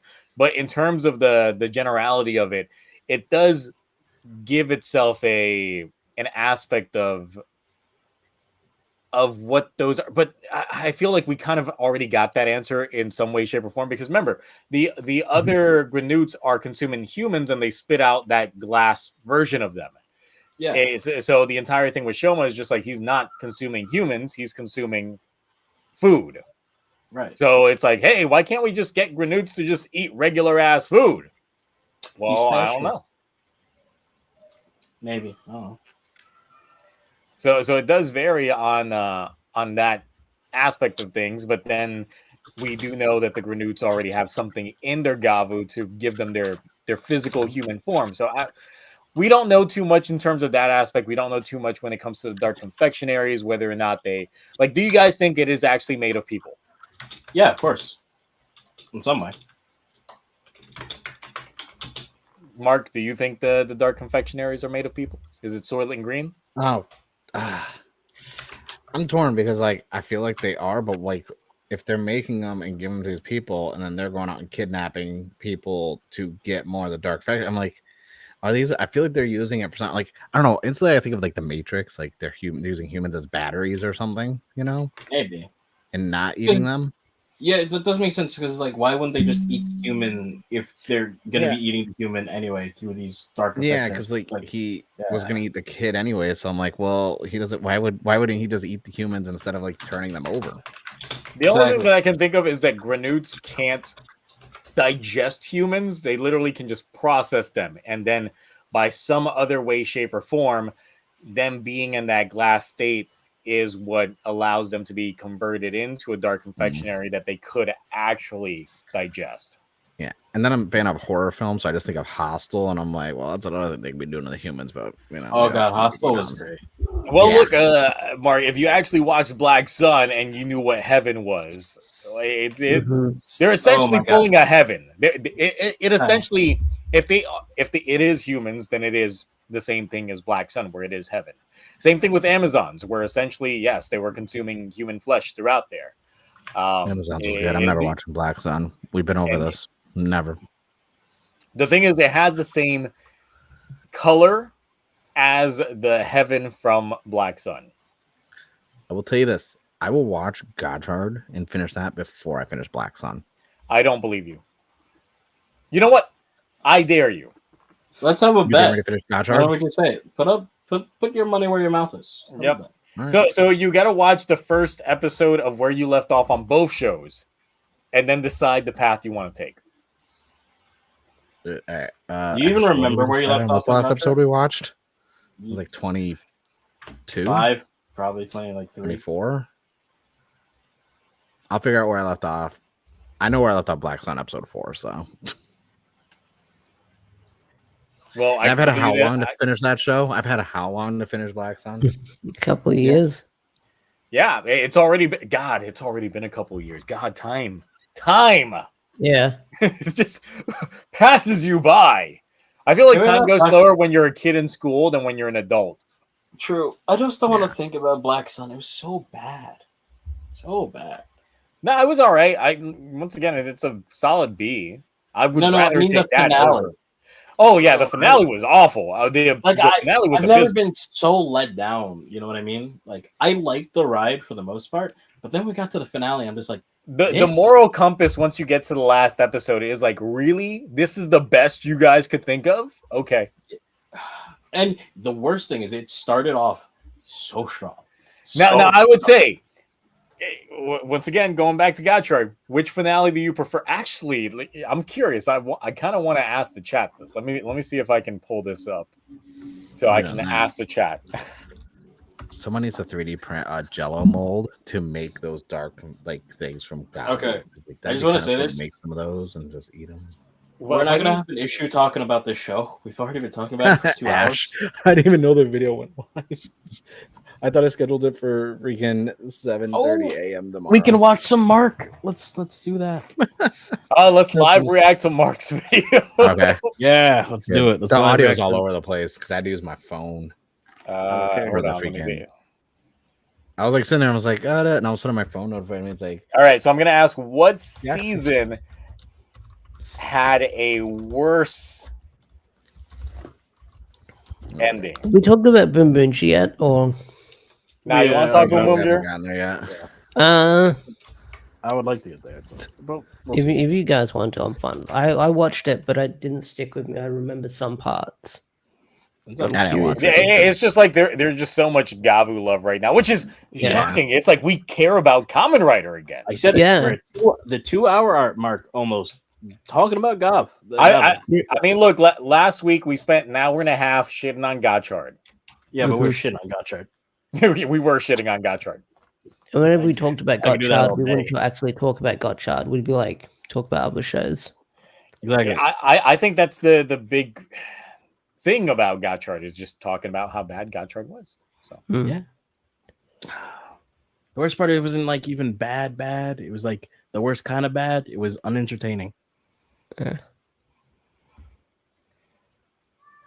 So let's see. Yeah, 7 minutes ago, you got your little unboxing. It's 18 minutes long. We're not watching all this. Yeah. Damn. So- I do see that Dawson put up his Boom Boomger review. Out. I blame all the gimmicks because I had to unbox and like review everything too. Like putting this together, I cut it out. Like I was trying to build it and I was like, I can't fold this right. Where's the instructions? There's no instructions, right? You have to go on the website for the instructions, just like they do all their candy toy stuff now. And I'm like, what little kid's gonna be like, I can't build this, Dad? I'm like, oh, let me get the computer out and show you the instructions. No, that's what I had to do. Like when I tried building my Boon Boon Robo on stream, I was like, oh yeah, these don't come with instructions anymore. So I have to either look at my phone while scanning the QR code with the box that I crushed, or like go to a YouTube video and just follow it step by step. And it's like, why isn't mine doing that? Damn. There's one review toy, like he doesn't even do reviews because he doesn't talk. He just plays music and he shows building everything and putting them together, all the candy toys, all the DX stuff. I forgot the channel name. I'm subscribed to it, but it's great. It's like, and he does it time lapse where you just time skip That jump shit so you don't get all the filler. That shit is soothing. People putting like Gundam kits together, those Pokemon Gundam kits together, and you just hear like the snipping and the clicking and stuff Yeah. like that. It's like the visual ASMR, you know what I mean? Yeah. It's like, For those confused on Black Sun's ending, It ended. should we spoil was it an again? ending. yes. In fact, you can do that. I have to run off and answer something. So go for it. I mean, it has been a while. Let me see if I'm remembering this right. So Kotaro becomes captured. He becomes the new Century King, essentially. And he's got all kinds of like tubes and shit like attached to him. They're essentially making heaven out of him. Aoi becomes the main character at this point in time. No, you're so making the weapon of mass destruction wrong. Hit it like this. So this is the thing. It's like he decides. Well, she goes ahead and infiltrates the entire base, and at the same time, suddenly pulls out a brand new driver out of nowhere and transforms into a not common rider. Henshin pose and everything. Pursues to beat some ass, goes out and finds Kotaro as the new Century King. Essentially, it's just him with a big thorax, and they got tubes in there just sucking out all that heaven from him. And he's just there, and he's just like, oh, this is life right now. And then she proceeds to beat him, even though he does have the new Century King abilities and is, technically should be much stronger. But they revealed that technically the Century King title was literally just a farce. They created the Century King to just be more food to creating more kaijins. So there is nothing special to the Century King whatsoever. And Aoi ends up defeating Black with the little bit of training that Kotaro gave her. He gave her like 2 days worth of training, and he essentially plays it on easy mode for her to beat him. And she does. So when all is said and done, essentially what ends up happening is the bad guys, who were the politicians and all that stuff, they still technically win. They still run the government. They still have plans and motions and things like that. There is some comeuppance that does happen to, I believe, the prime minister, if it was the prime minister or whatnot. But then Aoi decides to abduct children and enlist them into her army, and they're making pipe bombs. Yeah, you're hitting it wrong. Hit it like this. And this is how it technically ends, is with Aoi making a child army to go against the government. You tell me if that's a hero. Depends who you ask. It's such a fucking travesty of an ending. Mm. Now, it's been like obviously 2 years since I've seen it, but I don't want to rewatch it. But if I had to choose between the two, I would probably watch that over Gotchard. Black Sun does have less episodes than Gotchard, but they are technically hour-long in length. They vary. Some of them are like 40 minutes. Some of them are actually like right at an hour. Yeah. So I'm just trying not to laugh because Cloudy's mouth on his VTuber model was like moving rapidly. Yeah, I know. When he first stopped talking, and I was sitting here just like, it's because I put the headphones down, and because the headphones are down, they're next to the mic, so it's constant. And if I stopped looking at Zio, it matched what Zio was talking. So I was like, we're not watching Gotchard on Toku Rewind, not anytime soon. It has to become a relic of the past. What do you want to say is relic of the past? 2 years, 5 years? Yeah, let's go 2.5 years. 2.5 years. Okay. That's going to be interesting to see what people think of Gotchard in 2 years. I need to see the people who come out and they're like, guys, the show wasn't as bad as you thought. I need to know what. Yeah, so people are already starting to be positive about Saber finally. So I'm like, but I was like, I always was. Took you guys long enough to catch up. To be fair, I was a big Saber hater until I rewatched it. Because it is better. No, binging it is better. Yeah, marathoning it is so much better.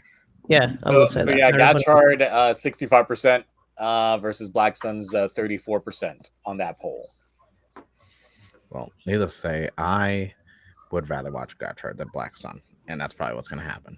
Because I do want to finish it, because I don't like the fact that there's a season of Kamen Rider I haven't finished, and this is tough. Not gonna lie, you're not missing much. I know, that's why it's tough to finish it, because I know I still at least have, at minimum, I have 27 episodes to watch. They really should have released it in like a binge model all at once. I think that was like the biggest hurting point to it. Because everybody in the community was like in a rush to try and finish it. Yeah. Some people were strictly going straight to like the end just so they can get to certain things and spoiling all kinds of crap.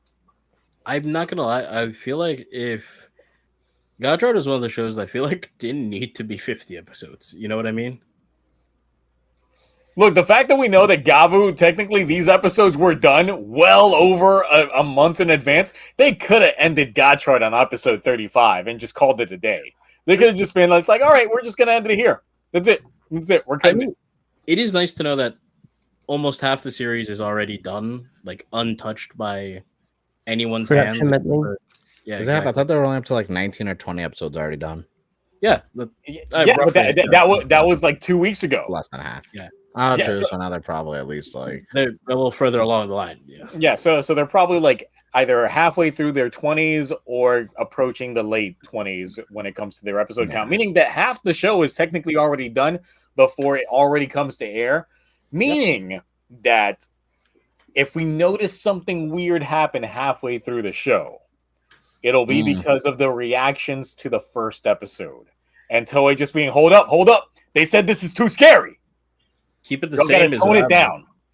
Keep the momentum is what I would say. And no, Toei is notorious for pulling shit like that. They have pulled shit like that where it's just like, look, the kids are scared. We got to make the show now really appeal towards them. So if we see a tonal shift go from like, oh man, this is like very dark to suddenly going like, what's this kiddie shit we got going on here? Now we know why. So it really just depends on how the reactions go. Now the thing is, us here on the chat and you guys here that are watching this, we obviously aren't the target demographic for Toei in any way, shape, or form. We're not even, the majority of us probably aren't even nationals to Japan anyway to have any sway regarding the viewing demographics or the feedback loop that they have. Yep. So the only hope that we can have is that the intended audience actually did have a good time with this episode and the next episode coming out, to the point that Toei does not become reactionary and fundamentally ruins the show. Yeah. You say we're not the target demographic, but like tell that to Bandai, okay? Because I mean, yeah, we I'm keeping that. They don't make these toys for you, Mark. You just want them. We keep the lights on though. I'm just saying. Yeah. Oh, what was it? You're not the target demographic, Mark. That's fair. They're still going to be like, no, you're not. But you know what I'm curious about? Do you think we're gonna get a lot of we're gonna get some set leaks? Because 20 episodes have been already recorded. I'm assuming that's already taken. That's already like power up form for. Well, no. So this is the thing. It's like we would have already gotten those set leaks. Yeah, so I'm curious. Like, because the thing is that the set leaks that we got of Gavu happened so far in advance that's why the majority of us were thinking that they were fake. Because it's just like, why would we have like visuals of Gavu with an orange boot before we even knew the name? Yep. And it was because, yes, it was already filming that far in advance. But that's the thing. I think that might have been a leak that they could have just allowed, so a controlled leak, and thus anything that happened afterwards, they were like, yeah, no. Okay. I'm just curious because it's like, a lot could be spoiled depending on who's on set with a camera and decides to. It would have been spoiled already. That's the thing. If they're already at the halfway point, then we're already in like we're already past the super form, and we should be entering into the final form in terms of what they've been filming so far, and the fact that they've managed to control it. I think we'd be heading into Berserk form right at this point. Like, it depends. Usually, like the late teens would be when we would have gotten that. Berserk form in late teens? Oh. Yeah, I would say like 17, 18, and then that lasts for like 2 to 4 episodes max, and then we get the mid-season form, the super form, and then we get the final form like another 6 to 10 episodes later. Yes, maybe. So technically we would have already gotten some of those leaks on there, but I feel that there were so many leaks happening very early into the show, and there hasn't been anything that I've seen that would have actually alluded to something that far ahead into the game. Because I mean, think about it. We got Valen, we got a lot about Gavu and all that stuff back in like March as sketches. Yeah. Actually, it's funny. But we haven't gotten anything else since. Yeah. I've been hating how formulaic Reiwa is with like, we know that the final villain is going to be a rider in some way. We know there's going to be a Berserk form. This is one of the few shows I'm actually looking forward to seeing what Gavu's Berserker form looks like if we get one, because it's like, I'm curious what that would entail, like for the plot of the story, not really for like the suit. You know what I mean? He eats his like, mom. I hope That's the what I suit looks like Krang from Ninja Turtles, but it's to go Chizo in his stomach talking and controlling him. Because I'm like, I can only imagine it's like he eats a person and then that just drives him wild. Yeah. Like he gets Or tricked into eating he more slips people. up and has to eat something, and there's nothing but a dark confectionery there. And then he has to eat it, and then boom. Yep. And then he finds out his mom was the product of that. Maybe. I mean, they did it in what's it called? What do you call that show? Gaim, right? Or he The could twist. get captured, they starve him Yeah. for a while, and they literally are like, this is all you can have, which would be another callback to Black Sun. Mm-hmm. Although I'm curious, what has he been eating this entire time? Air. Because, like, for 20 something plus years, what has he been eating that he hasn't made a Gochizo out of? Like, He wasn't is it eating just human been- food. That's why he wasn't. Yeah. on Yeah, it. but that makes you wonder. It's like, what are the Granu What is eating he- that aren't the dark confectionaries? Like, what is their regular? Tofu. Yeah, like, I'm curious, what are they eating if... Sticks. Because his mom had to eat too for 20 plus years as well. So it's like, what did they eat? Beans. That is a good question. Hot Pockets. I really hope that's not one of those things that they just don't Ramen address. noodles. They didn't think about it. You know what I mean? Oh, ramen. Yeah, a lot of ramen. That is a a- lot of I just realized- Takis. It turns out that ramen noodles are immune to getting turned into a gochizo. That's a lie. You're never gonna get a cup noodle like collaboration with Gabu. Yo, that's a lie. We're You gonna don't get a know that. Maruchan Go Chizo at some point. No, that's reserved for the big ballers. That's reserved for Final Fantasy. Oh yeah, Final Fantasy 15 with the ramen. Yes, Cup noodles are the perfect meal. gotta do it. Yeah. So, all right, let's move on from Gabu. Obviously, look, we're all at least enjoyed the first episode, right? Like, I would say 2 that- hour mark in 4 minutes. I would say yes. The hype train is real for Gabu right now, right? There's no cautious optimism or No. any excuses for what it could become. Mark, you think this is going to be a slow burn? Kamen Rider Signal? No, we're not I gonna hope get Kamen not. Rider I hope it's Signal. not. I hope it's not like a slow burn where it's like boring. But I'm okay if like it stays like this and we don't get like info done. Like I don't want episodes where it's like nothing happens plot or character wise, and then we just get like info dumped in like one episode for like everyone's plot points and everyone's motivations. Yes, Gatroid episode 40. If we chip, if we chip away at stuff like along the way, like that's more appealing to me. I hope. I feel like we're going at a decent pace. Like it's like Well, the thing is, yes, episode ones usually try to be like the pilot episode with no need because they know they've got like a whole year to do shit. But it's to engage the audience into what they're about to cook up, if they are cooking or bringing actually anything to the dinner table. Now, but they if- could slow down. Sia, why What did by you make episode Signal? 16? Why is that a thing? Why is Right? chat going crazy over it? What is? Why did what? Yeah, there. You invented something apparently called Sigmilk. The chat. I did not create Sigmilk. Sigmilk was something that was super chatted several times throughout the past. It is the Kemi known as Sigmilk. Sure. Jesus Christ. Yeah, it's what Hojo's dad went to go catch.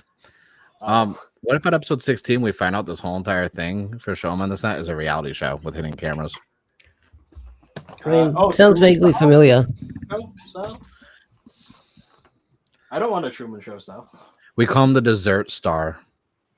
Oh no, Mark, you're evil for that one. That's Been sitting on that one for a while. Just waiting. yeah. You must have been. Damn. High five, bro. Shit. It works Oh my though. The God. dessert star The desert instead of star. green worm, it's gummy worms. And it's like Survivor, but with the granutes. It's like, how long can you go without eating this one tasty human? Mhm. Just imagine they just trap him. Now that he's had food, like It's all junk food, though. He hasn't had real food. It's all junk food. See, that's the thing, Zio. What has he eaten in the past 25 years? What has his mom eaten? I don't know. Because it's like this is like the first time it's implied he's had Gluten-free food. bread. Nothing but disgusting. potatoes. I don't know. Well, we can't eat potatoes, Zio. We have a potato form. That's potato chips. Chips. Different. He didn't Just know. potato. He didn't know about oil. He didn't know about the ability of fry. Remember, it took, what was it, until like the 1600s for them to develop potato chips. Zio, I think I've developed a rabbit hole that I need the answer to now at some point. I need What this answer. was he eating? Is that going to be your answer, your question every episode? But what was he eating? I need to know He what was the he one and his eating mom were Hector's eating. oranges. I need to know. I actually need to know now. No, because then we would have gotten orange gochizos. This is True. bad. Unless found- healthy turning foods into just this can't guy. become gochizos. That's what I was thinking, because like I assume he's gonna be in like Healthy food is like broccoli or something. weapons. Anything that's organic just cannot become a gochizo. It has th- to be something artificial. Yeah, that's what I was It's just thinking. kryptonite. Remember They when we throw were talking broccoli at him about- and he falls over. But that can't be true either, too, because like some snacks aren't all artificial. Most are. But they're Most heavily almost everything that Heavily he processed. has. I think everything that he has in his arsenal currently that we are aware of is heavily processed. I think that's the trick to it. It's like they have to be processed in some way, and like I still like that these are literally like candy bags, like that you would get candy in. That is marketing. I need to buy more. how many gochizos do you got? I feel like Three. this is You get just 3 with promoting this. junk food. Oh, okay. I got 7 total right now. How do you plan on displaying them? 'Cause Please never adapt the Gavu I for the States. can- Just Toei, never do that, please. you know Right. what's funny? I don't know yet how I'm gonna display them, Cloudy. I have There's an an- idea, but There's an argument for keeping them in the bag because the bag could be a good display as well. yeah, but there's so these are like the regular Gochizo DX ones. There's another ones that are coming out later on this month where you have the chance of getting chase variant versions of these. Oh, okay. Yeah. So that's going to make it like 10 times worse now, where you can get the set and they come with 4. So you can get the set of 4 and you can open 3 of them and get normal ones. Then you'll get a chase variant, but every single one is going to have a chase variant, which is going to be So, obnoxious. Even shiny- even the Gochis rider of ones. Berserk forms side effect. Yeah. Wow. Damn. Claudia, what would you do if we got a red velvet Gochizo? Zio, me and you are going head to head. We're having Okay. That wasn't like- Zio. That was in chat. Chat said that actually. Yeah, I mean, it was it was Orb. saying. You bring It was your Orb. hatred towards Orb and his ult. no. I mean, we're gonna have to have a live debate about it if it happens. Or So we we can all meet in just eat real red life, velvet and we about to throw hands. Like, what's going on? No. We meet in real life. We bring We- alcohol until one of us. We bring has alcohol to- and actual red velvet cake, and then Yeah. just throw them at each other's faces. Exactly. I would prefer we didn't waste good red velvet cake like that. Then he'll realize Let's that it is red flavored when it's just thrown at It's him. chocolate. We could throw like something less important like carrot cake. Carrot cake is delicious. I don't know what the fuck you're talking about. Only if it has a cream cheese frosting. If it doesn't have a cream That's cheese true. frosting, it's not That's what you eat. true. Listen, a moist carrot cake with a nice, decent frosting, pretty good. Yeah, I'm saying, but without it, like no, it's gross. True. Man, these folks out here are bringing out my kryptonite with the alcohol gochizo. I have like a odd. What do you call it? What is it again? What do you call it? Like it's like a food that like most people don't like, but you like. It's like a guilty pleasure. Brussels sprouts. No, I actually do just love Brussels sprouts as is. Listen, garlic oil, and you grill that shit up in a pan. It's delicious, but that's not. All right, neither so here nor there. let's quickly segue over to Boom Boom Wait. because we did we get gotta the. talk about one more food item. Oh my god! Go for Found 2 something online, hours right? and Gav. Someone took a pickle, right? And they hollowed it out Oh like my a God, jalapeno. no. Please don't And then they put please don't let the someone jalapeno else pop take stuff away inside of the pickle, wrapped it in bacon, and then fried it and grilled it. No. Also, fruitcake form. Jalapeno We're gonna get pickle that. popper. That's on Can point. you imagine Gavu at like Yeah, a it's carnival in like- America? The amount of gochizos he San would Diego produce, one? just anywhere, just especially in the Oh, country. How about Yeah. Gavu at a Midwestern festival where everyth's getting fried, like fried Oreos, Yes, fried exactly. bananas, That's the entire thing. Turkey Yeah. legs. fried Coke. People can talk about that. I have not seen that. I need to try. Yeah, it. there is fried Coke and Coke cake. No, I've seen fried. Oh, the I've had beverage, fried never Mug mind. Bar. I had a fried Mars bar. Oh, okay. I was also thinking, yeah, Oh, you were thinking fried cocaine? Oh no. Oh Yeah. God. Zero calories. Listen, no Brazilian marching powder here. well, they tried doing it in Deadpool, but Kevin Feige Yeah. said no. Yeah. I So feel like they did a funnel cake for him. y'all fuck with Catboys? I thought Not he was really. a fox at first, but Yeah, that's what I thought. I cat. thought it was a fox, like a kitsune. But yeah, apparently he's a cat. Yeah. But yeah, so yeah, Gemba is an alien from the planet Breiki. Yep. Which is his last name this entire time. Obviously, we knew that. Mhm. What got me was his last name is Delivery. Gemba delivery from Breaky. Delivery the second. I'm just like, I fucking died when he said his name is Delivery. I was like, No way. Jesus I don't Christ. think but he's he's Gemba Delivery 2. Yes, the second. Yeah, the second. Did someone That get is into pretty good. Inoe's stash when they wrote this? I was like, honestly, I fucking died. Like, that shit is the most hilarious. And I do feel like Taro's got to show up and pull up and just be like, "That. Why does everybody want to be me all of a sudden? Like, he was the delivery guy. Now all of a sudden, everybody wants to be a delivery man." Oh, that could be their in for a crossover. So yes, we got the backstory somewhat to Genba this episode with the whole introduce of Death Race essentially being the one that got Genba's home world, and his home world, which he was the heir apparent to Amazon, Space Amazon, essentially.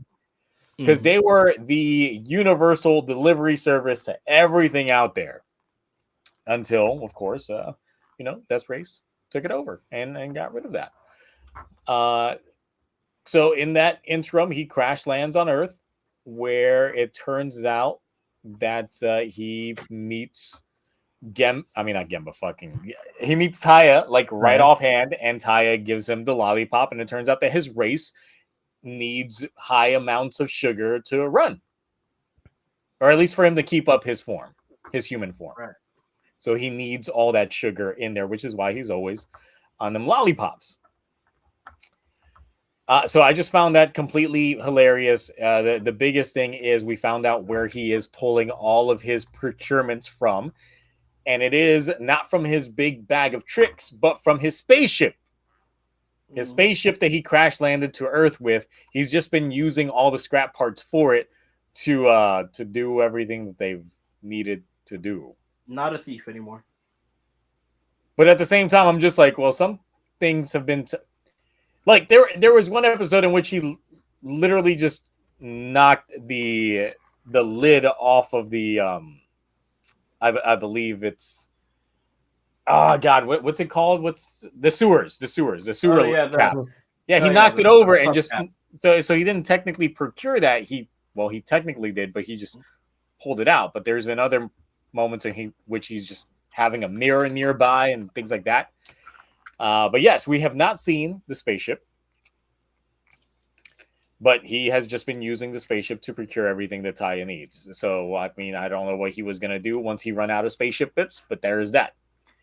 The other thing is that the previous episode did showcase off that the ISA is in a bigger conspiracy with the space mafia, with the head of Lightning Corporation being involved in some way. And in this situation, yeah, it's like we got a little bit further than that, given that they straight up gave whatever it was that they were delivering to Death Race, well, technically to Death Race, but at the same time, they're producing multiple Boom Boom Killer Robos.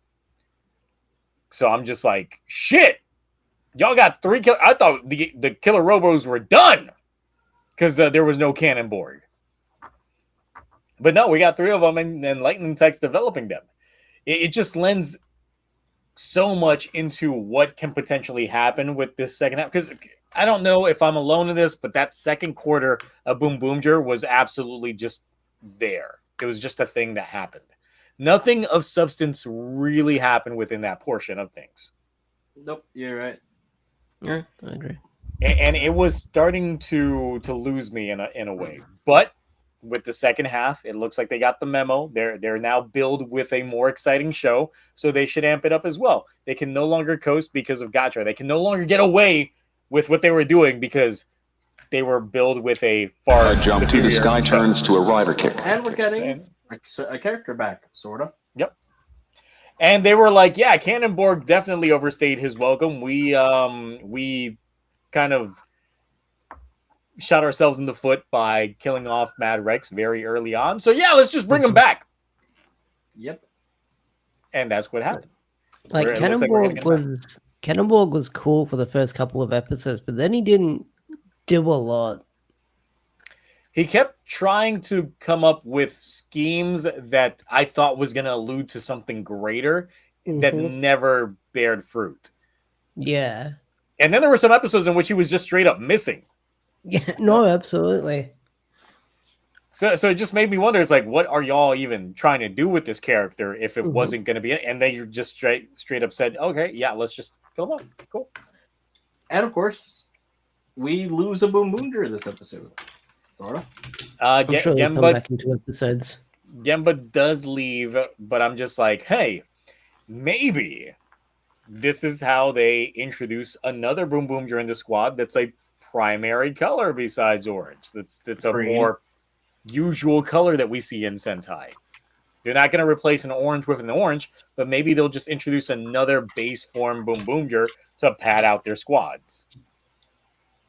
And then we also have the back of head feeling of what's Shirabe going to do when she finds out that she's working for an organization that technically has been correlating with the space mafia. Is she going to have her allegiance go with them, or is she going to go with her thirst trap robot alien? Because I think I know which side she's going to go with.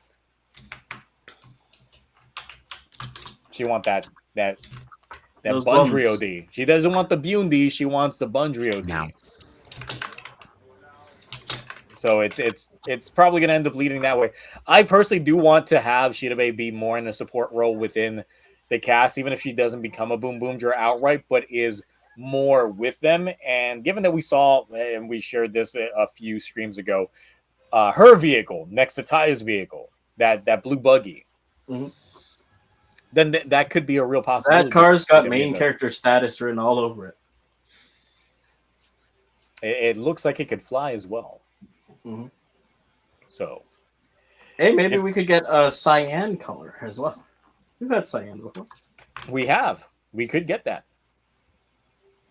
But then it's just like, will it be established character, or will it be a whole new character that they're just going to introduce and instantly pay them off as a new Boom Boomger within 2 episodes? Because that is still my biggest issue with the show, is they tend to pay off plot threads very, very soon. So, who did watch Boom Boom? Well, Ash already said you didn't watch it. No, I did watch it. Oh, you only watched it like the one time, but you just Yeah. forgot. No, I points? watched it throughout the week. And yeah. Okay. You just said there's bits and pieces missing, Yeah. Okay. Yeah. No, like I watched it throughout the week. I didn't watch it day one because Garb was the top priority, which I watched like twice now. But Boom Boomger I did watch. I wasn't gonna watch it, but I thought I should watch it because it seems like this is something I should watch, and I enjoyed it. I'm sort of falling off Boom Boomger. I don't know if I've got Boom Boomger fatigue. But it's an interesting revelation for Gem. Is it Gemba or Gembu? Sorry, I forget. It's Gemba, yeah. Gemba, yeah. Okay, interesting revelation for Gemba because I think I did see screenshots of it, and I thought, oh, we've got discount Jiro going on here almost, and they used the wig from Gates. But I'm glad that Mad Rex is coming back because I feel like there's a lot of potential for that villain to return. I do feel sorry for that dog though. That dog has just been chilling the last That, 20 that, that was the surprising part, that we just have the dog by itself, and I'm Yeah. wondering if the dog does cause Mad Rex to regenerate, Come or if they're just rebuilding him, if they could even do that. Yeah, that'd be interesting because like you do feel bad for the dog. That's like a dog that's been like abandoned for 20 plus years, not 20 plus 20 plus episodes. But I'm interested to see where this Gemba stuff is going to go because I'm hoping that it's going to be a long ongoing story and it's not resolved within 1 or 2 episodes. Like this is going to be like an ongoing story arc where Gemba's left the team because Gotchard would have stuff resolved within an episode or 2. Boon Boonja hasn't had many old 1-parters, so 1 or 2-parters, so hopefully this gets resolved. I'm hoping this is going to be an ongoing story arc because this was like the main headliner of the poster. So I'm hoping this goes on a little bit longer. Yeah, that's the main thing, is I do want this plot line to brew and not be one of those of like, and next episode he's back. Yeah. Because that would be kind of like Jeremy and King Oger when he left, and it was like so impactful. But then the preview for the next episode, and he's back. It's just, It's just like, oh, yeah. He never really left at all. Yeah, and I'm like, they just killed the King Oger Jeremy stuff. That's what I was thinking of. Yeah, that was the killing of the emotional sting. Is like, oh yeah, he's leaving, but then in the preview, it's just like, oh, which is the worst. Because that was actually a really good way to send him off. It was a very good way. Yeah, and they could have literally had him gone for episodes and then come back with a reformed Bugnarok, army or something like that. But yeah, wasted opportunity. Here's hoping that at least for Gemba they do something right, because yes, that second lap was boring to the point that it's like, yeah, I started falling behind in terms of covering episodes because there really wasn't a lot to talk about when it came to just the singular episodes in themselves. So now they're getting back into like some meaty substance, and I want to see if this was a one-off with this episode or if the next episode will continue a pathway that has me seeming a little bit more optimistic towards Boom Boomja as a whole. So yeah, Mark, did you check out Boom Boomja, or are you still like, eh? No, I've been watching. I just didn't watch last week's episode just because like with all the Gavu stuff, and then it was hot, and just didn't watch it. I was like, I don't know why. I kind of like watching like 2 or 3 episodes at a time instead of like every week with Boom Boomja for some reason. I think that watching it like since of course I do the Sunday live streams in which we're watching the Kamen Rider, then the Sentai, and then Ultraman, but watching them in that superhero time dynamic, you see which one was like the superior outing within that time block. And for a while, it's like Boom Boomja got to get away with being just coasting because Gotchard was just doing so bad. Yeah. But it definitely seems like they got word of how Gavu was going to be starting, and they were like, yeah, we can't come in with shit. We can't be the weaker show of the bunch this time. Yep. Yeah. I want to see those jackets. Yeah, let's see if we see them jackets. But really, like, the majority of the talking points is still going to be towards Gavu anyway, because that is the new hotness. And that's the thing about Gavu. It is not just new, but it is hotness. I feel like when we were talking about Gotchard's first episode a year ago, we weren't this hot on it. It was still like wait and see approach. Maybe they're playing a slow game and they're going to get better, that kind of thing. But here, we're just coming out the gates like, this is hot. This is good. We're enjoying it. And that's a feeling, obviously, we haven't had since technically Geets' first episode. And that's already been 2 years. Yep. I think Gotchard's first episode wasn't bad, though. Like, I thought it was a good episode. Like, from a combat standpoint, it wasn't bad. The thing is just like, dimension that we never got again, Yeah. But obviously, a lot of people were comparing it to Geets' episode 1 in that prospect. But the thing is, like, now hindsight is 2020. We can look back on Gotchard and be like, yeah, that episode was probably some of the best that we ever got from that show, and that's about it. Even though I still ended up giving it mid for an opening. So just circling back to Gavu real fast, because obviously Boom Boomger, yeah, it is what it is. Yeah, it's good, but we got to see if they're properly cooking in the kitchen when it comes to it. In terms of all the Reiwa episode 1s, where would you put Gavu's episode? So you only got 6 shows to choose from. 2, probably. It's probably my second favorite. It's probably second for me as well. Yeah, I'll put it as number 2 for right now. How about you, Ash? Sorry?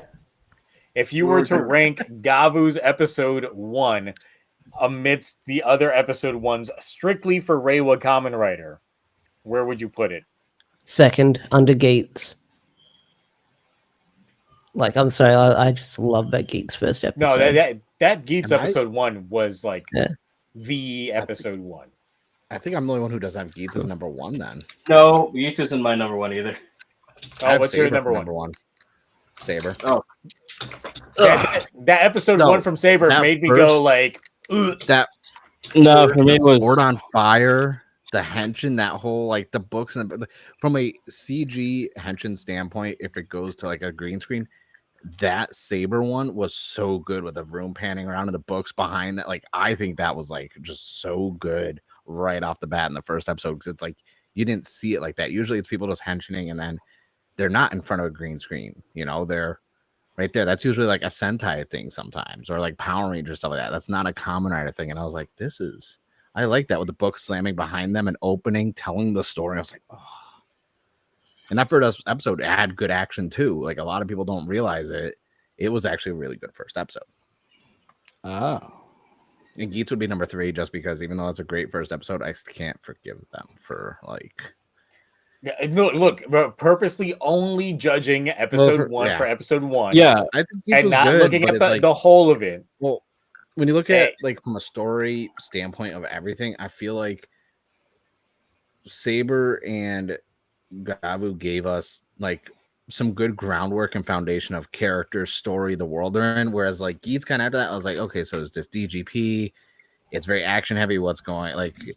Whereas I feel like you got more from a lore, world building, and characters out of Gavu and Saber than you did Geats for the first episode. I have a completely different answer. I would not say that about the first episode of Saber whatsoever.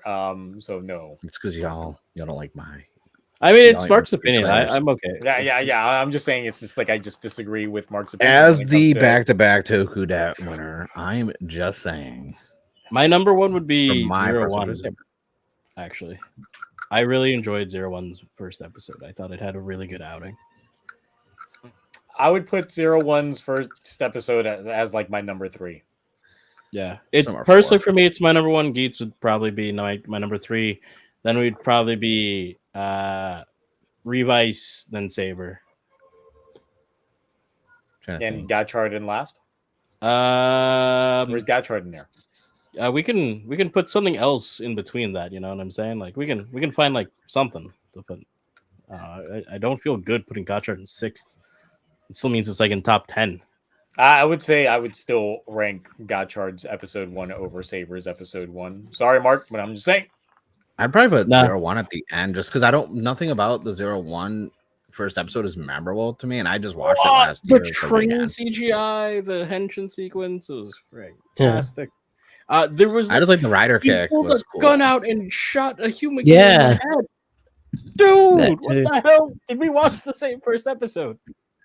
I think we need to go back and rewatch every first episode of Reiwa. Just make that a stream. I we thought about doing that as a video series, watching the first episode and the last episode of shows, and that's it. I was thinking of just doing like the first episode of every Kamen Rider, but then just every Kamen Rider, and then just seeing where they would stack with no context of what the show would become, and literally just judging it from an episode 1 standpoint. It's something that's been on my back burner for a couple of years now, but the thing is, I want a tier list of many hours. It takes so many hours.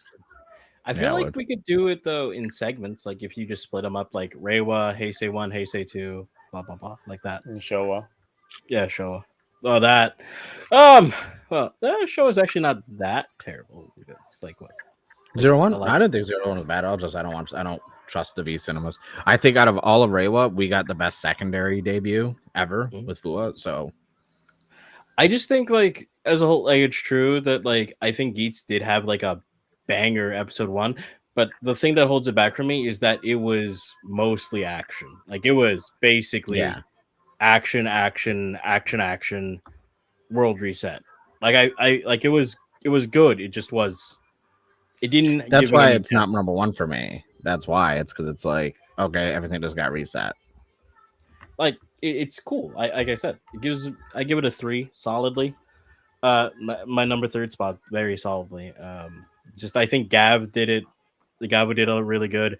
I think 01's really captivated me on that first episode. Like that was a very intense first episode for me. I think what I might end up doing is in my in-betweens for Toku Rewinds for the foreseeable future is just in the in-betweens just watching 6 episodes, and it's only the first episodes of a Kamen Rider season. And then ranking them. That way I can at least work it into something.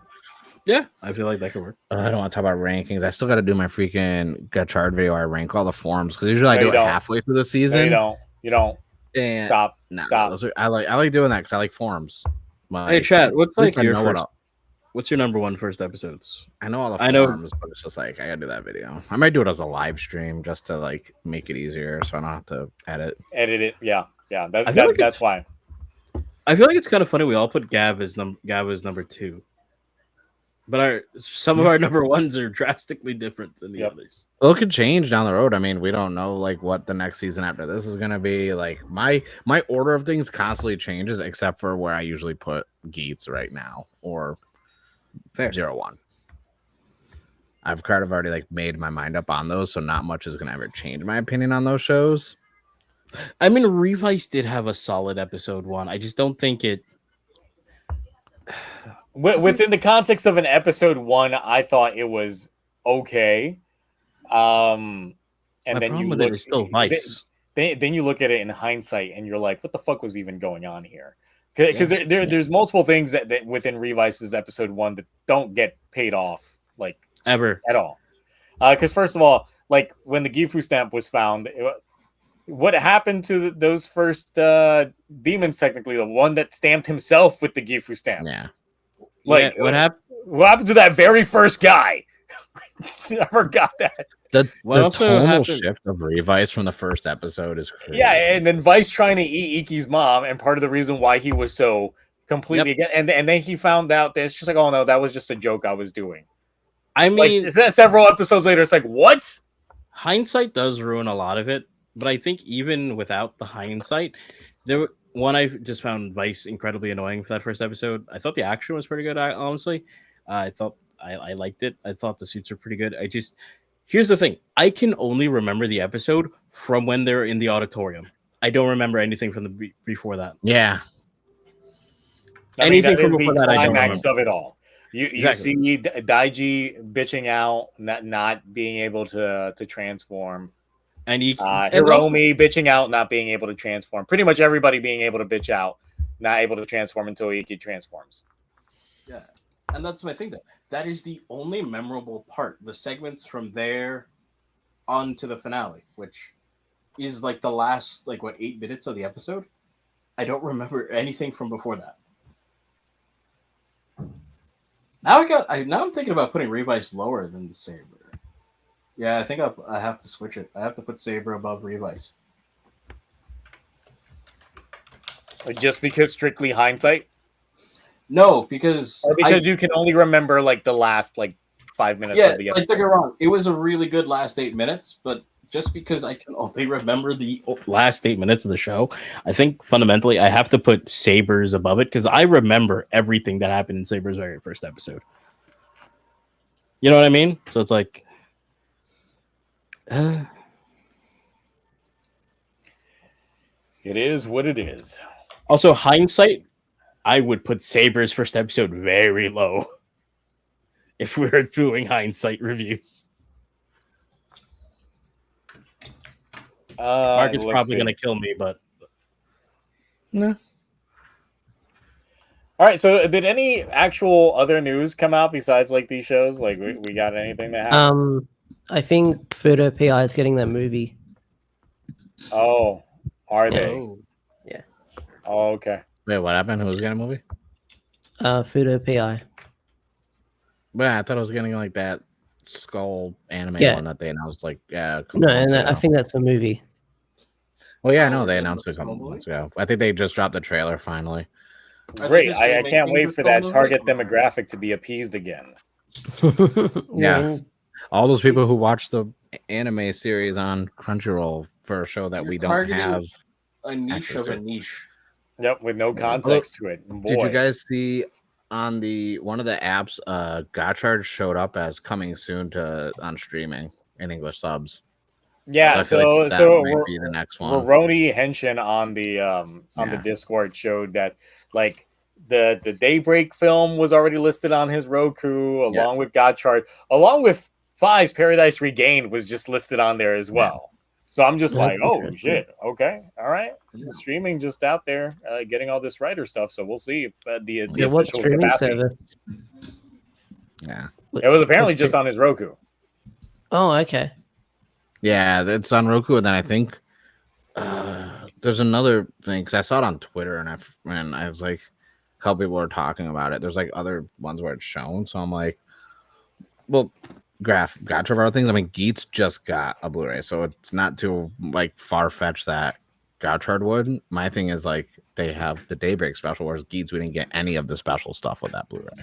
Yeah. Ooh, I have a question for you guys. Obviously, we can't include Gavu in this. Where would you rank your last episodes? I'd have to go back and remember a lot of those episode finales. I would say 01 had the best finale out of them all. I agreed, but I would also put Revice as number 2. Revice would be my number 2, yes. And then probably Geets. I think Geets. And then Saber over Gotchard. Oh wait, there's Revice in there. Yeah, we put Revice as 2. Oh yeah. It's only 5. Oh yeah, because in the back of my mind, I'm just like, is the final episode the final episode, or is it them defeating Gifu? Because if it was them defeating Gifu, nah. But if it is the final episode, It has yes. to be the final episode because they stuck the landing with The Revice. very last episode. Mark, where were The second to last episode, they were losing me. I was just like, man, fuck this show. It honestly, I think it's without any real explanations because Cloudy will know the scene. 1 and 2 are kind of tied between Saber and Revice just because Saber had that scene with all the fan footage. Oh yeah, that was. And I was like, that was. But then Revice actually stuck the landing, and they kept Vice dead, like gone, because they could have ruined it. Actually, no, I would put Saber's last episode all the way at the bottom, towards the bottom for me. Because Buster got all the beats, so you're gonna say Geets is number 1. No, my number 1 is my list is basically Zio's, except mine has Saber at the bottom. Would you like to know why? Because Revice in Saber's last episode. Revice was in Saber's last episode, and it was the worst version of Revice I've had to see. It was really. Oh bad. yeah, that's true. Like once again, I'm in. I thought Revice was in the second. I thought they were in the second to last episode. No. So the last episode of Saber was that epilogue episode. That's a technical last episode. Yes, it is the last episode, and that was Saber drops to the bottom. That was an ass episode because I remember watching it and I was just like, "This is so awkward of an episode." Because Mark, I knew what you were talking about. I was like, but that's not the last episode. I know. And I realized I forgot about the epilogue one because I didn't count it. Yeah, never mind. It's terrible. That's why it is genuinely. Now there are people in the chat saying the Saber's finale is really good. So who? But are you thinking of the finale, or are you thinking of the epilogue, really actually last episode finale? Yeah, because we're talking last episode. Yeah, because we're talking about the last episode that aired, and that was that epilogue episode. And boy, that wasn't good. Yeah, that was a very awkward episode. I was actually surprised because I was like, we finished the show, right? And they're like, no, there's one more episode. And I was like, the fuck? Yep. This is the ending of the show. It's like, no, there's one more episode. You have to watch the cameo. Had What? it not had that last episode, Revice would be. I'm sorry, Saber would be a lot higher. But unfortunately, it had to have that last episode. Had to have like Vice coming out of his orifices. That monster that made no sense to be in that show. It's just abysmal. And at least for 0-1, I felt that the ending felt good for what they had done. Had I never known that there was, other content made afterwards, it probably would be a near perfect ending for what they could have done at the time, since they were, in the pandemic at that point in time. That's why I'm saying Gottschalk's ending was better than Saber's last episode. I'm not even gonna lie. Gottschalk's last episode was better. Nah, Gottschalk doesn't have the COVID excuse. Can we really? Fair. That's the thing. It's like Saber at least had the excuse of real world events, while Gottschalk was the excuse of we can't cook for shit. All right, if we're factoring COVID in, then yes, I'll put Gottschalk at the very bottom. But they're both not good. Neither of them are good in the slightest. No, absolutely not. Now I'm thinking of all those fart jokes. There were so many that ruined that episode so much. So are you gonna change your? I'm the only one good thing. No, I flat out said it. I was like, I forgot that was a thing, and I put it at the bottom. Like Saber's at the bottom because that. Like my only good thing about that finale was at least that Revice isn't what we got in the show. Exactly. That was breath of fresh. I would have never finished that show. I would have never made it 4 episodes in probably. But yeah, if we're talking finales, it's 0-1, Revice, Geets, and then so Luna in the chat brings up an interesting point here. Gottschalk's ending, no joke, comes under the same category as Saber. It's a masterful ending if you're a child watching it. True. That is a fair point. I mean, it's got like colors, it's got shiny. Now the thing is, I guess it depends on what kind of child you are watching it, and also the age that child would be. Because I would say, like, a 5-year-old me would act differently than an 8-year-old me, and so on with like a 12-year-old, and so on and so forth when it comes to it. Oh, and Legend is also in the final episode of Gottschalk, giving out the power up to gross. Look, can you beat the fact that he created a whole planet out of gold? No less. Out of gold, paint, and soldiers.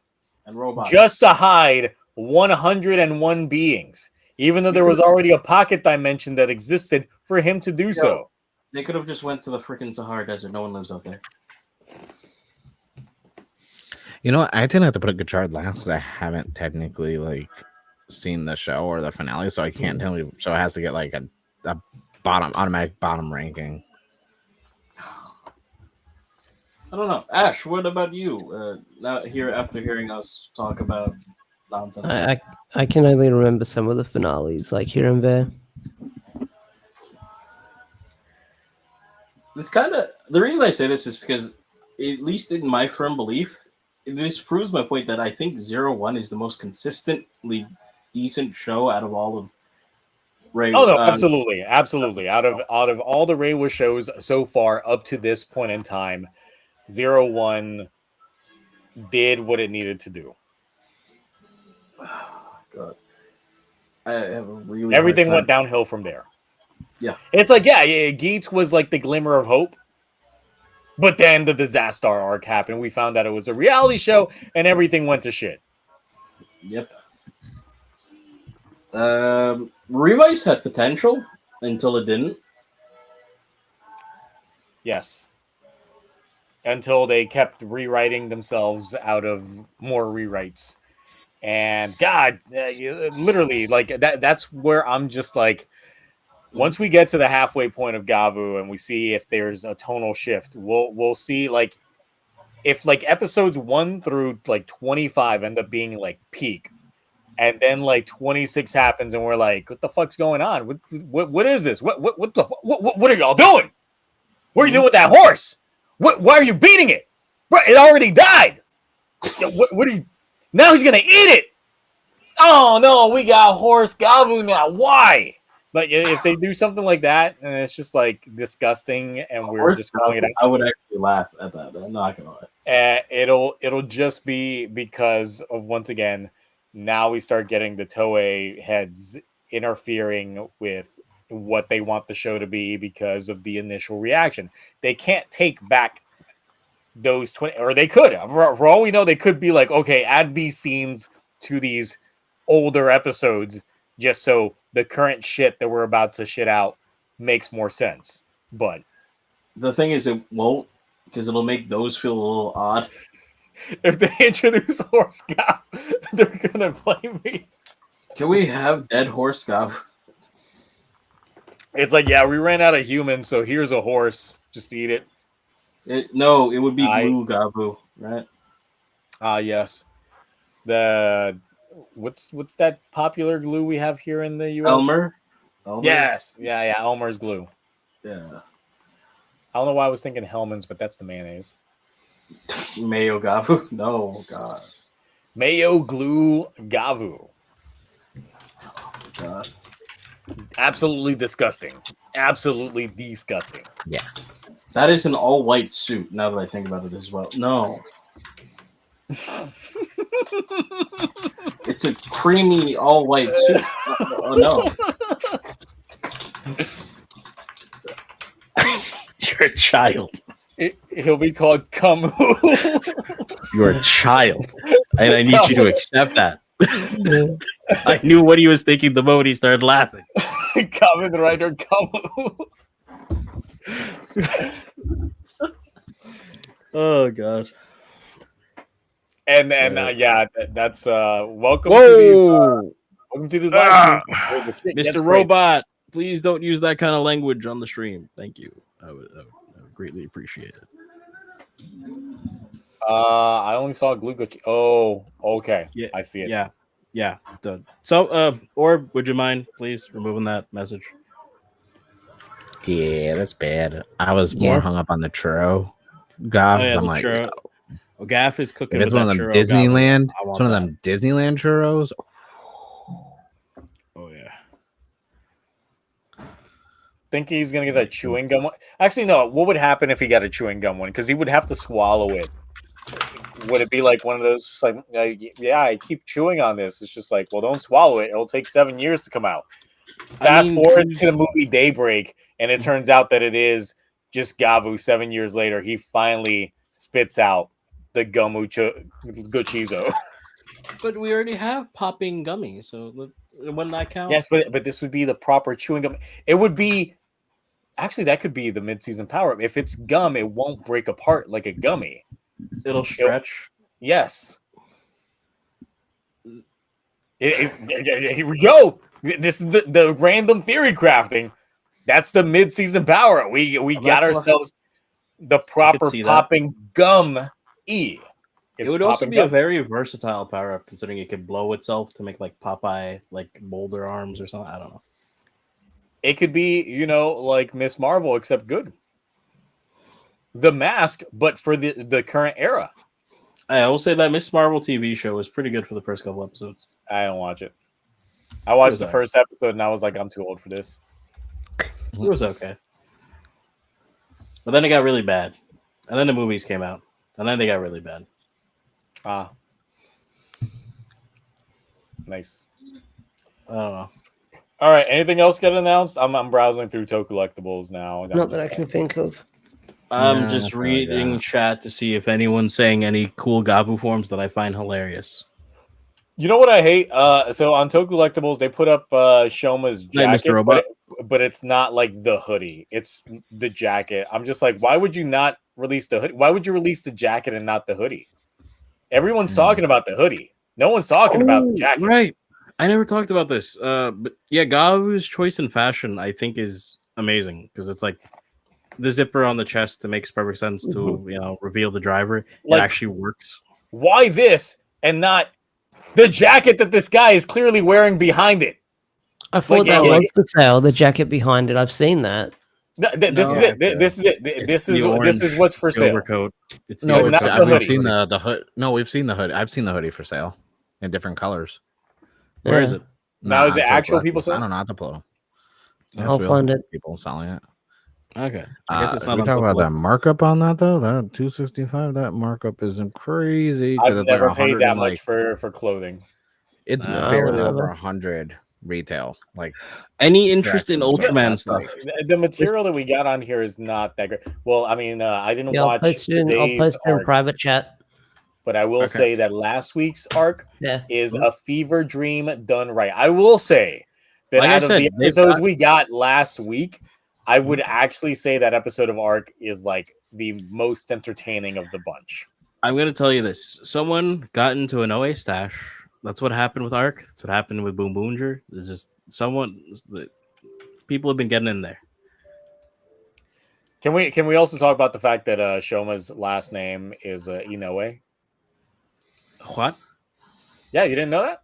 No, I did not. Damn. Yeah, so Shoma's last name is Inoue Oh boy. because he took on his mom's last name, and her last name is Inoue. No, I get that. I'm Oh. just saying. Oh my god. Oh no. That's why he's always eating, because he's always cooking. Yep. He's cooking. He's cooking. I can't wait until he gets to the stash. It's like, hey, what's this white powder? He's like.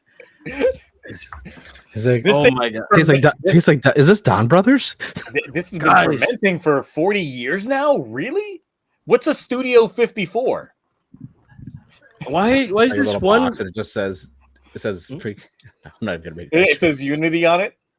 I'm just imagining the We get the Rick Gochizo James he'd make. one? The Gochizo he'd make after that would just be like jumping everywhere. You wouldn't even be able to contain that. Oh, you can't beat that. Nah. His stats would instantly like reach immaculate levels. Like nothing. He's on the white pony Taijin. It's as tame as I can make that without all the other. What if TOS Gavu breaking is words. Toshiki Inoue's backstory? No, because we know Toshiki Inoue's backstory. His father was a writer for Kamen Rider, the OG. They were all writers. It's a family of writers. Yeah, I'm surprised they didn't become writers, even though technically Tendo Soji is based off of Toshiki Inoue, which is why he hates Tendo so much, because he sees himself in him. Yeah, he cooks. He's perfect. He's Yep. awesome. Yep. I gotta dip because I need. No, it's errands fine. to run. Stream's But about yeah, to finish right now. Anything you got to plug before you leave? yeah, I guess my YouTube channel. You know what? You guys know where to find me. I don't have anything cooking right now. But yeah, same old, same old. Just in case, Yeah. the Oxy 360, if anyone's curious. Yeah, When's that next magnum opus coming out? Or you think you peaked? I don't know. I don't know. Hopefully, it doesn't get Hopefully, the next one doesn't get lawyers sent after me. Oh, speaking of magnum opuses, Zio, can we talk about your growth? It's been going pretty good lately. But All I'll right, see you Ash. later. Yep. See ya. Peace. You know, there was a while in which I was like, I think I've reached my plateau. You got like Yeah, good. 50 in one day, I think, or 2 days. 120 something. Exactly. Like, dude, that's crazy. It's amazing. And I talked about it earlier in the stream, and I was like, what? Okay. All right. Cool. I was not Listen, expecting it because, once again, I threw out that Gotchard video expecting no one to watch it. I was just like, man, I really spent like 4, almost 5 days editing this singular video. It's my longest video that's not a live stream. There, like my Toku Awards aren't fucking almost an hour in length. Yeah, and guess what? It paid off, and because it was quality content. And it was out there. Even though I got one comment saying, yeah, that pitch meeting lasted too long. And I'm like, what? In my head, I'm like, perfect. I've watched pitch meetings that last 20, 30 minutes. What are you talking about? Yeah. Sometimes this pitch, and the thing is, I'm pitching a 50 episode show, but I don't want to talk about all 50 episodes. How do I condense 50 episodes into a pitch meeting versus how, he condenses a movie to a 20-minute pitch meeting? Yeah. It's like, it's different. It's night and day. Trying to condense a 50 episode show, there's more to talk about than a 2-hour film. Oh, hold on. Man, I can't wait until I get this thing. I'll be getting, like, I think that SP license comes out soon because I did pre-order that SP license. Okay. TNX Railways. A bit late But the only reason they killed off Lactes was because they realized that Spanner might get laid. Hey, listen, because of that summer movie, he might still anyway. I There's guess a joke there.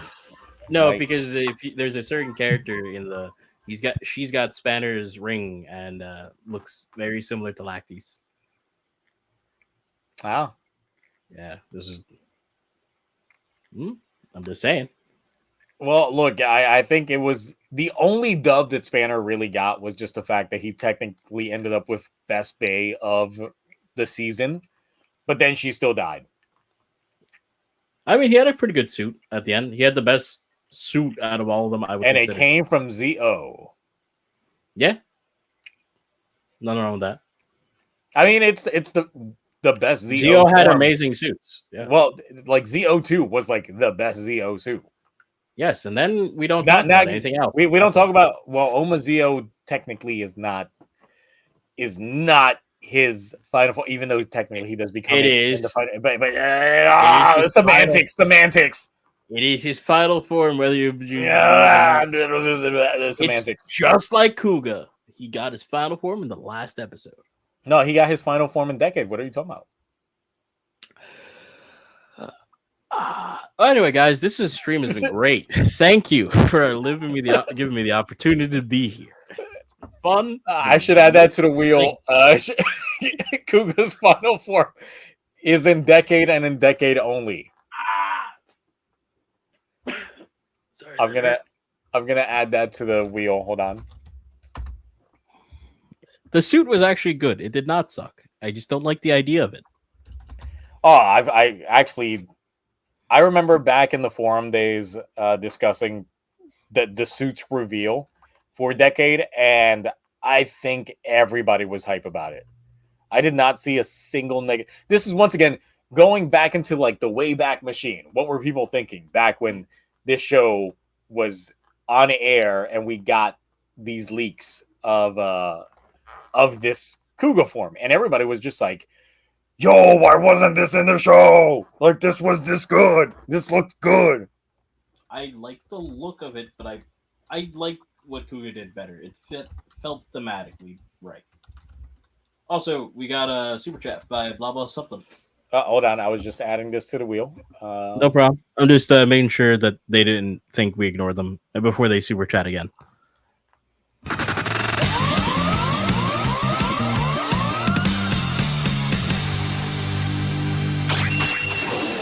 Blah blah something once again for $5 saying Gotchard rewrote the timeline in the movie just so Spanner doesn't get laid. God damn. Got him. They were like, no dubs for you, my guy. We're changing the timeline.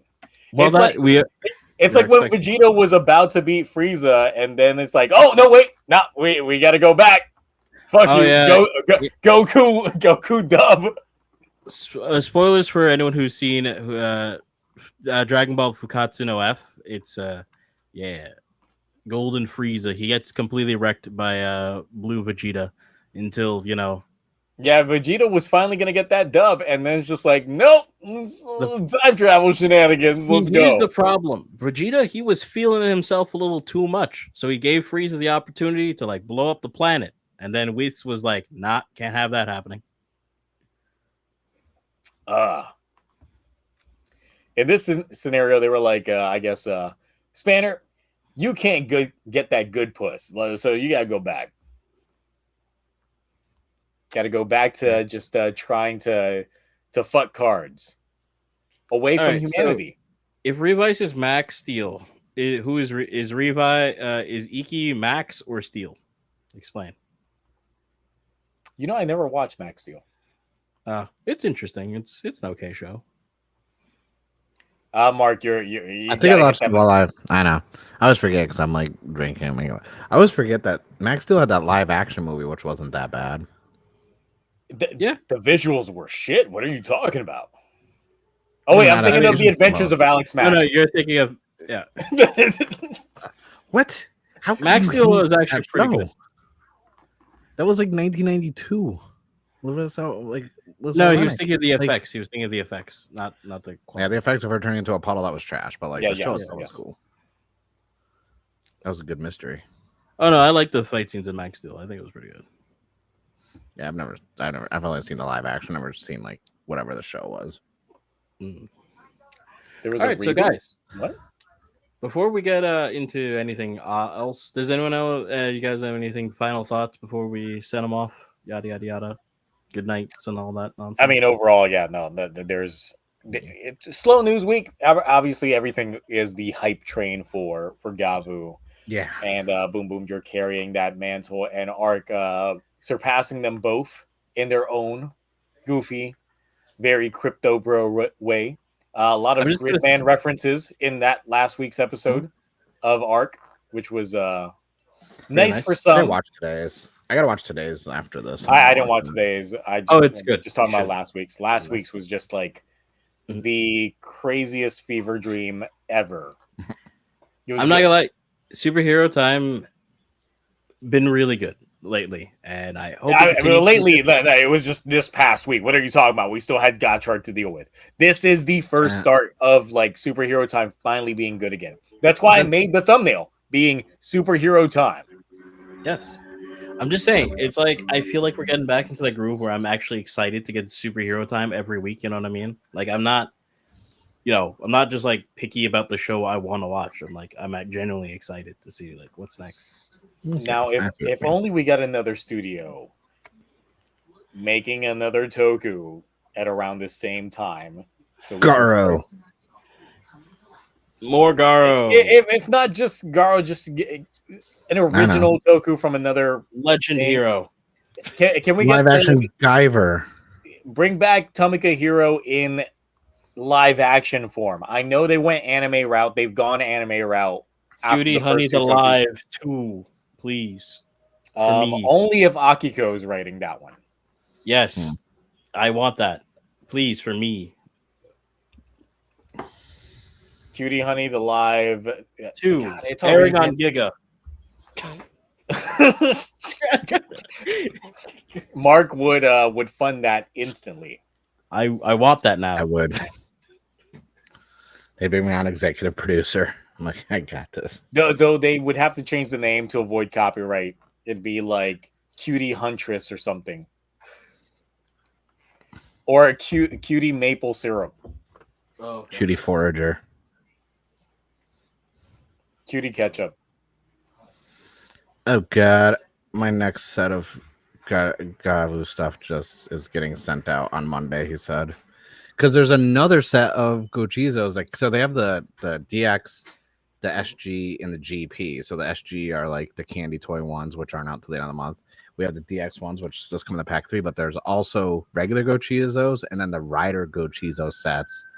And this one comes with Poppin' Gummy, which I already have, Kickin' Gummy, which I don't have, Blade, Xaid, Buffa, and Majade. Ooh, not bad. The funny thing about at least the Buffa standpoint that I saw earlier was the fact that the actor for Michinaga is part of the same agency as Shoma's actor, and he kind of gave him like the kudos and the good luck ahead of time, and he felt that there was a synergy there because they're both purple writers, and then purple is also Shoma's actor's favorite color. So B form confirmed. yes, I think we are going to get B form. He's just in the background shot, just eating a whole He's bunch eating of beef. Buffa. He's like, I'm so glad I got my wish. And that's all he's doing. They give him hamburger. Y'all remember that comic from the 90s that would just, his punchline would be hamburger? No. Burger meal. No, sorry, we're not that old. God. Okay, Mr. 20-something Mark. Thanks. Glad you guys acknowledge it. Yes. Yeah. I just found out today you were 24. You are the I was born youngest in, in the room. I was born in 1997. Yeah. No, if you're 24, you were born in the year 2000. No, I didn't say I was 24. I just said I was in my 20s. Okay. No, those stupid GP ones, you got to put the stickers on the Gochizos for those. Oh, Ooh. On the inside and outside. gross. Stickers. I mean, Well- it's probably light on stickers, I assume. Yeah, but if you don't line them up right, it's gonna look 34 like trash. something mark. God damn. You know, Is I'm Mark a fighter. like, I appreciate that too. Mark, I feel like half the time it's like sometimes you're like stickers is my worst enemy, or sometimes like stickers my best friend. No, because I did that stupid freaking Iron Gotchard that had over 80 stickers on it for Sotos, and Last week, that was Mhm.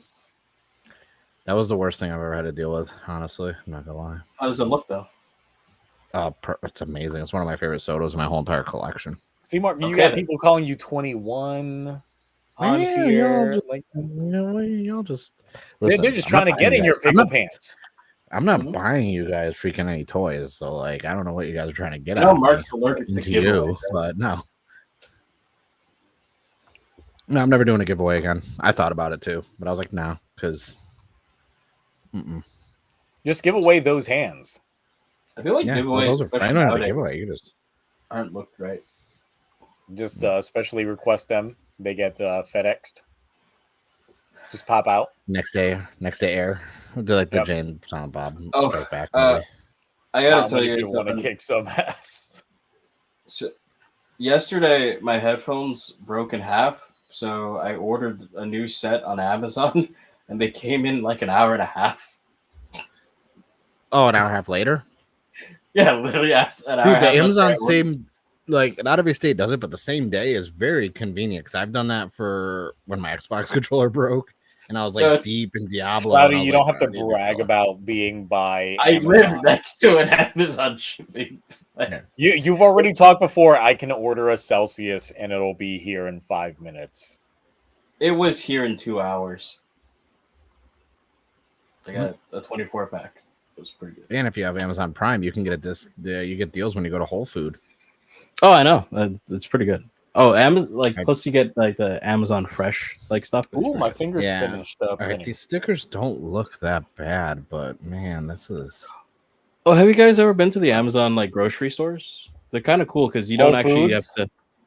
No, I Yeah, guess it is maybe. Whole I don't Food. know. I remember. is Or it you mean the one ones where there's no people Yeah, you in don't it have and you to get pay, like checked yeah. out? Yeah. because Nah, they just bill no, you. I've They only have been to Whole Foods. They stink. They have those at airports. I'm very curious about them because it's interesting. Like, because there's no like checkout. It's just like you pick something up, you buy it, and they just bill you straight to your Amazon. That's no, that's yeah. a European thing. Like it, Out here, they're you have to they're scan not your inventing card. something new. This is No, you something scan your Europeans card already and then do. it charges you when you Oh, walk okay. out. And then the Amazon bookstores were nice before they closed those down. Mm. I think that was a San Diego thing. Man, there's so much. Okay, you know, Zio, you can probably get some Gavu stuff cheap just going on Baidu right now. There's a bunch of stuff popping up on Baidu that's like cheaper than certain sites, and I'm they're doing it. They also got. they got Mercari coupons going on right now for 15% off. Also, So Zio, does this? So I know you're gonna do what? First 5, you gotta wait until 5 to do the reviews again. But No, that's only Sentai. What are you talking oh, about? it's only Sentai. Oh, It's okay. only Sentai 'Cause the because they team got has to 5 team join. members. Yeah. All right. So Yeah. are you going to hop back to week to week?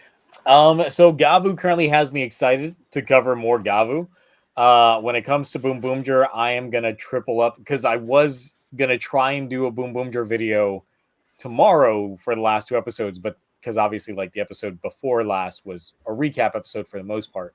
But I kind of just my body gave out like earlier today because I've been nonstop doing editing and shit like that. Besides editing, I've also been doing my regular day job, but it was clerical work this week, so I've just been nonstop staring at computers. So when I took my hour-long nap before this stream, like I could feel like my eyes pulsate in my eyelids. That's when you know I've just been staring at screens for too long.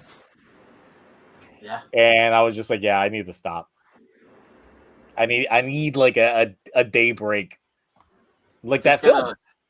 just take a nice little online break. So I figured it's like, yeah, I will triple up when it comes to Boom Boomger next week, but I'm probably gonna make my Gavu video before I make the Boom Boomger video. Just that Because honestly, exciting. it's just like, yes, there is that much excitement regarding this, and once again, it's not something that I felt for Common Writer since Geats. Because remember when I did my Geats videos, like 2 years ago, it would always be like you would get my Geats reviews those same Sundays. Oh yeah, it was the birth of also your most beloved persona. Yeah, people really be loving that Galaxy Blade.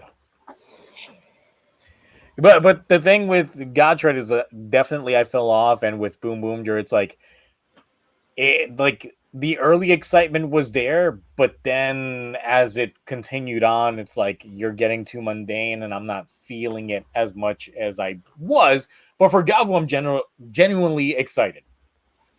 Yeah, I hope that they keep this up. I really. And the do. thing is, it's like when I watched the episode for Gavu, like that past Sunday, because last Sunday was the first time that I watched the episode during the live stream on Twitch.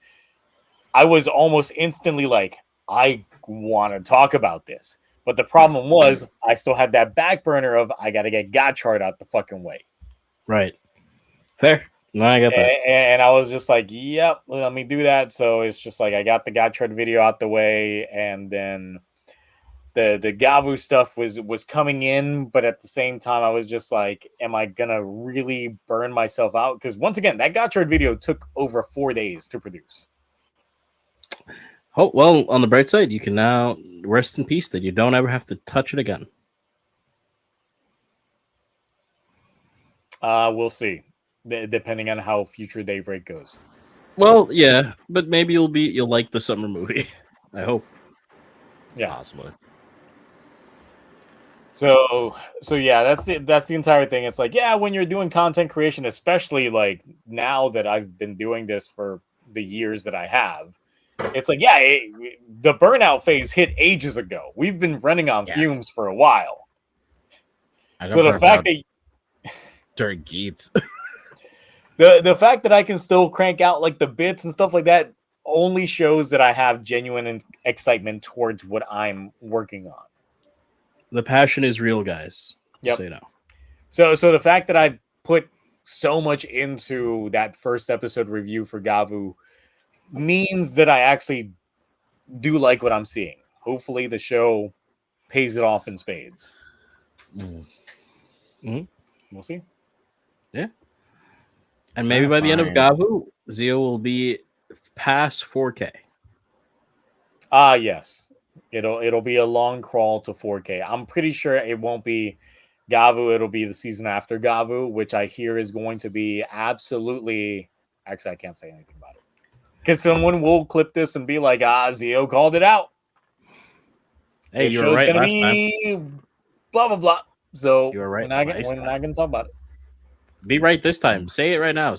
Be Nostradamus Zio and say the next show is going to be good.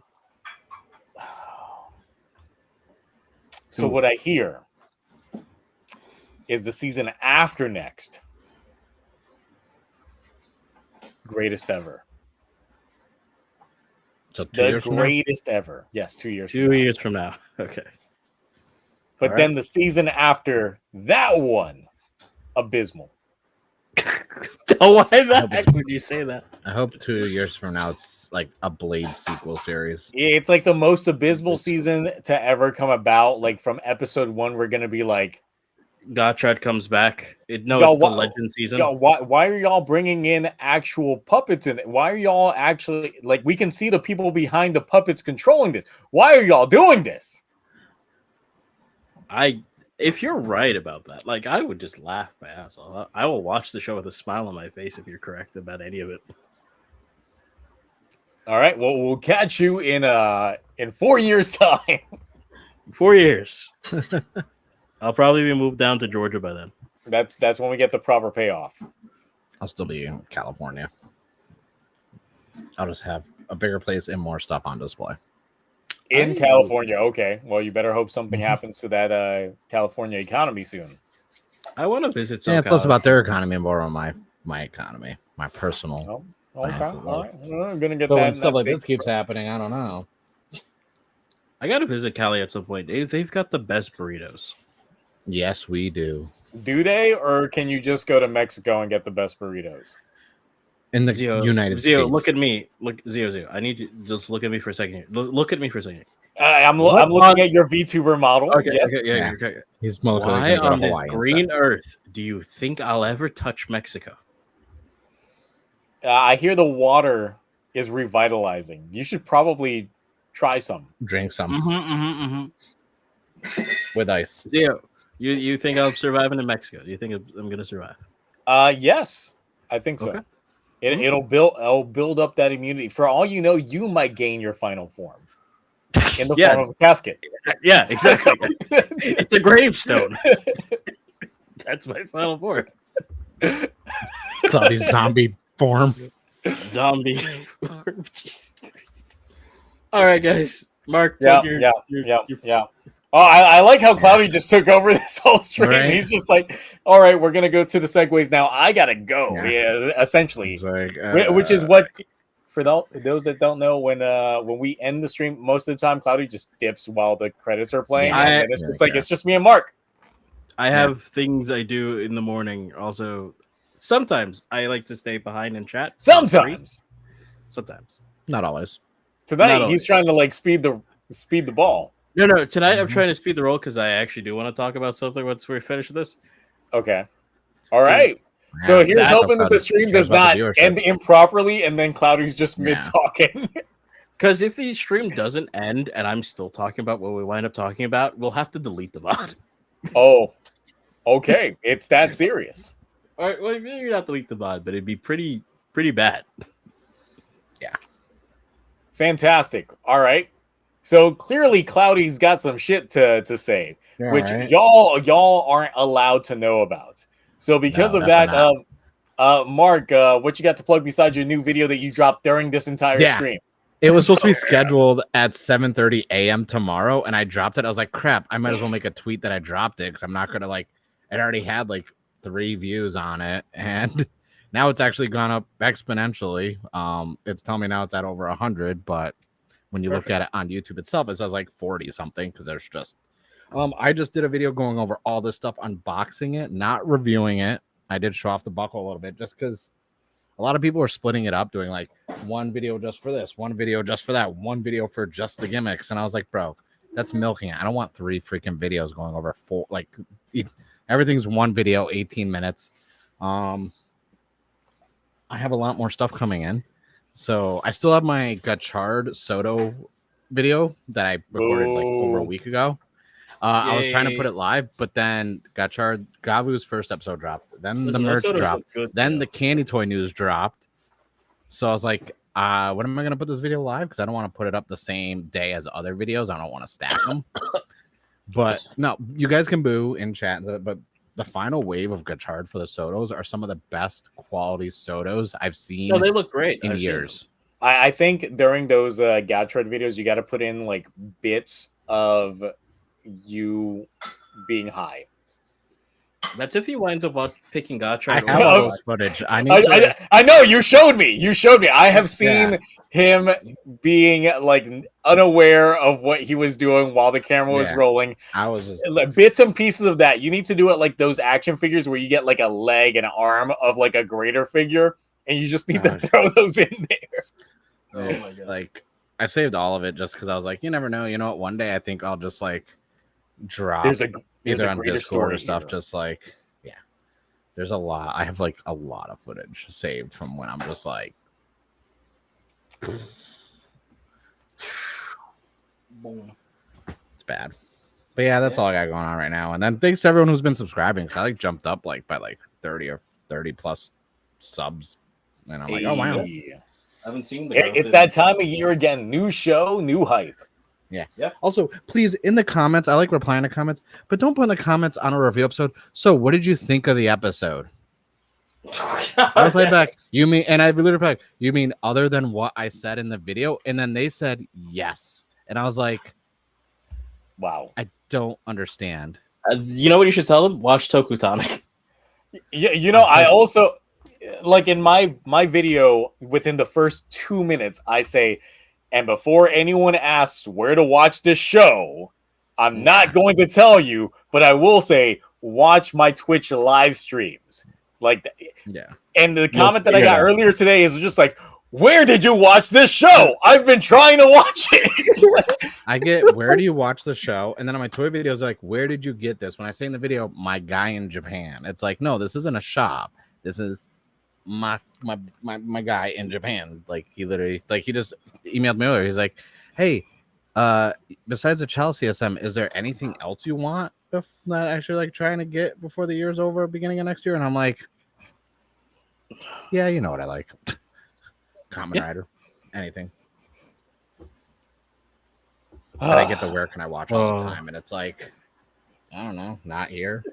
Guys, I mean, there's just some questions I feel like people need to know. Like, you either just don't ask, or you'll get the answer if you just watch the video. And the thing is, it's like for a lot of these, it's like it's questions that like Mark and I have gotten multiple times because we've been doing this a while now, and we usually would address it within the video themselves. So the key is watch the goddamn videos before you comment. Yeah. Yeah, like people most of the time, a lot of the answers that you're seeking are answered within the videos. Like one of the responses that I got to the Gottschalk video was like 2 minutes into the video being live, and I even responded back. It's like, look, I know for a fact you did not watch this video before you made this comment because I saw the comment go live.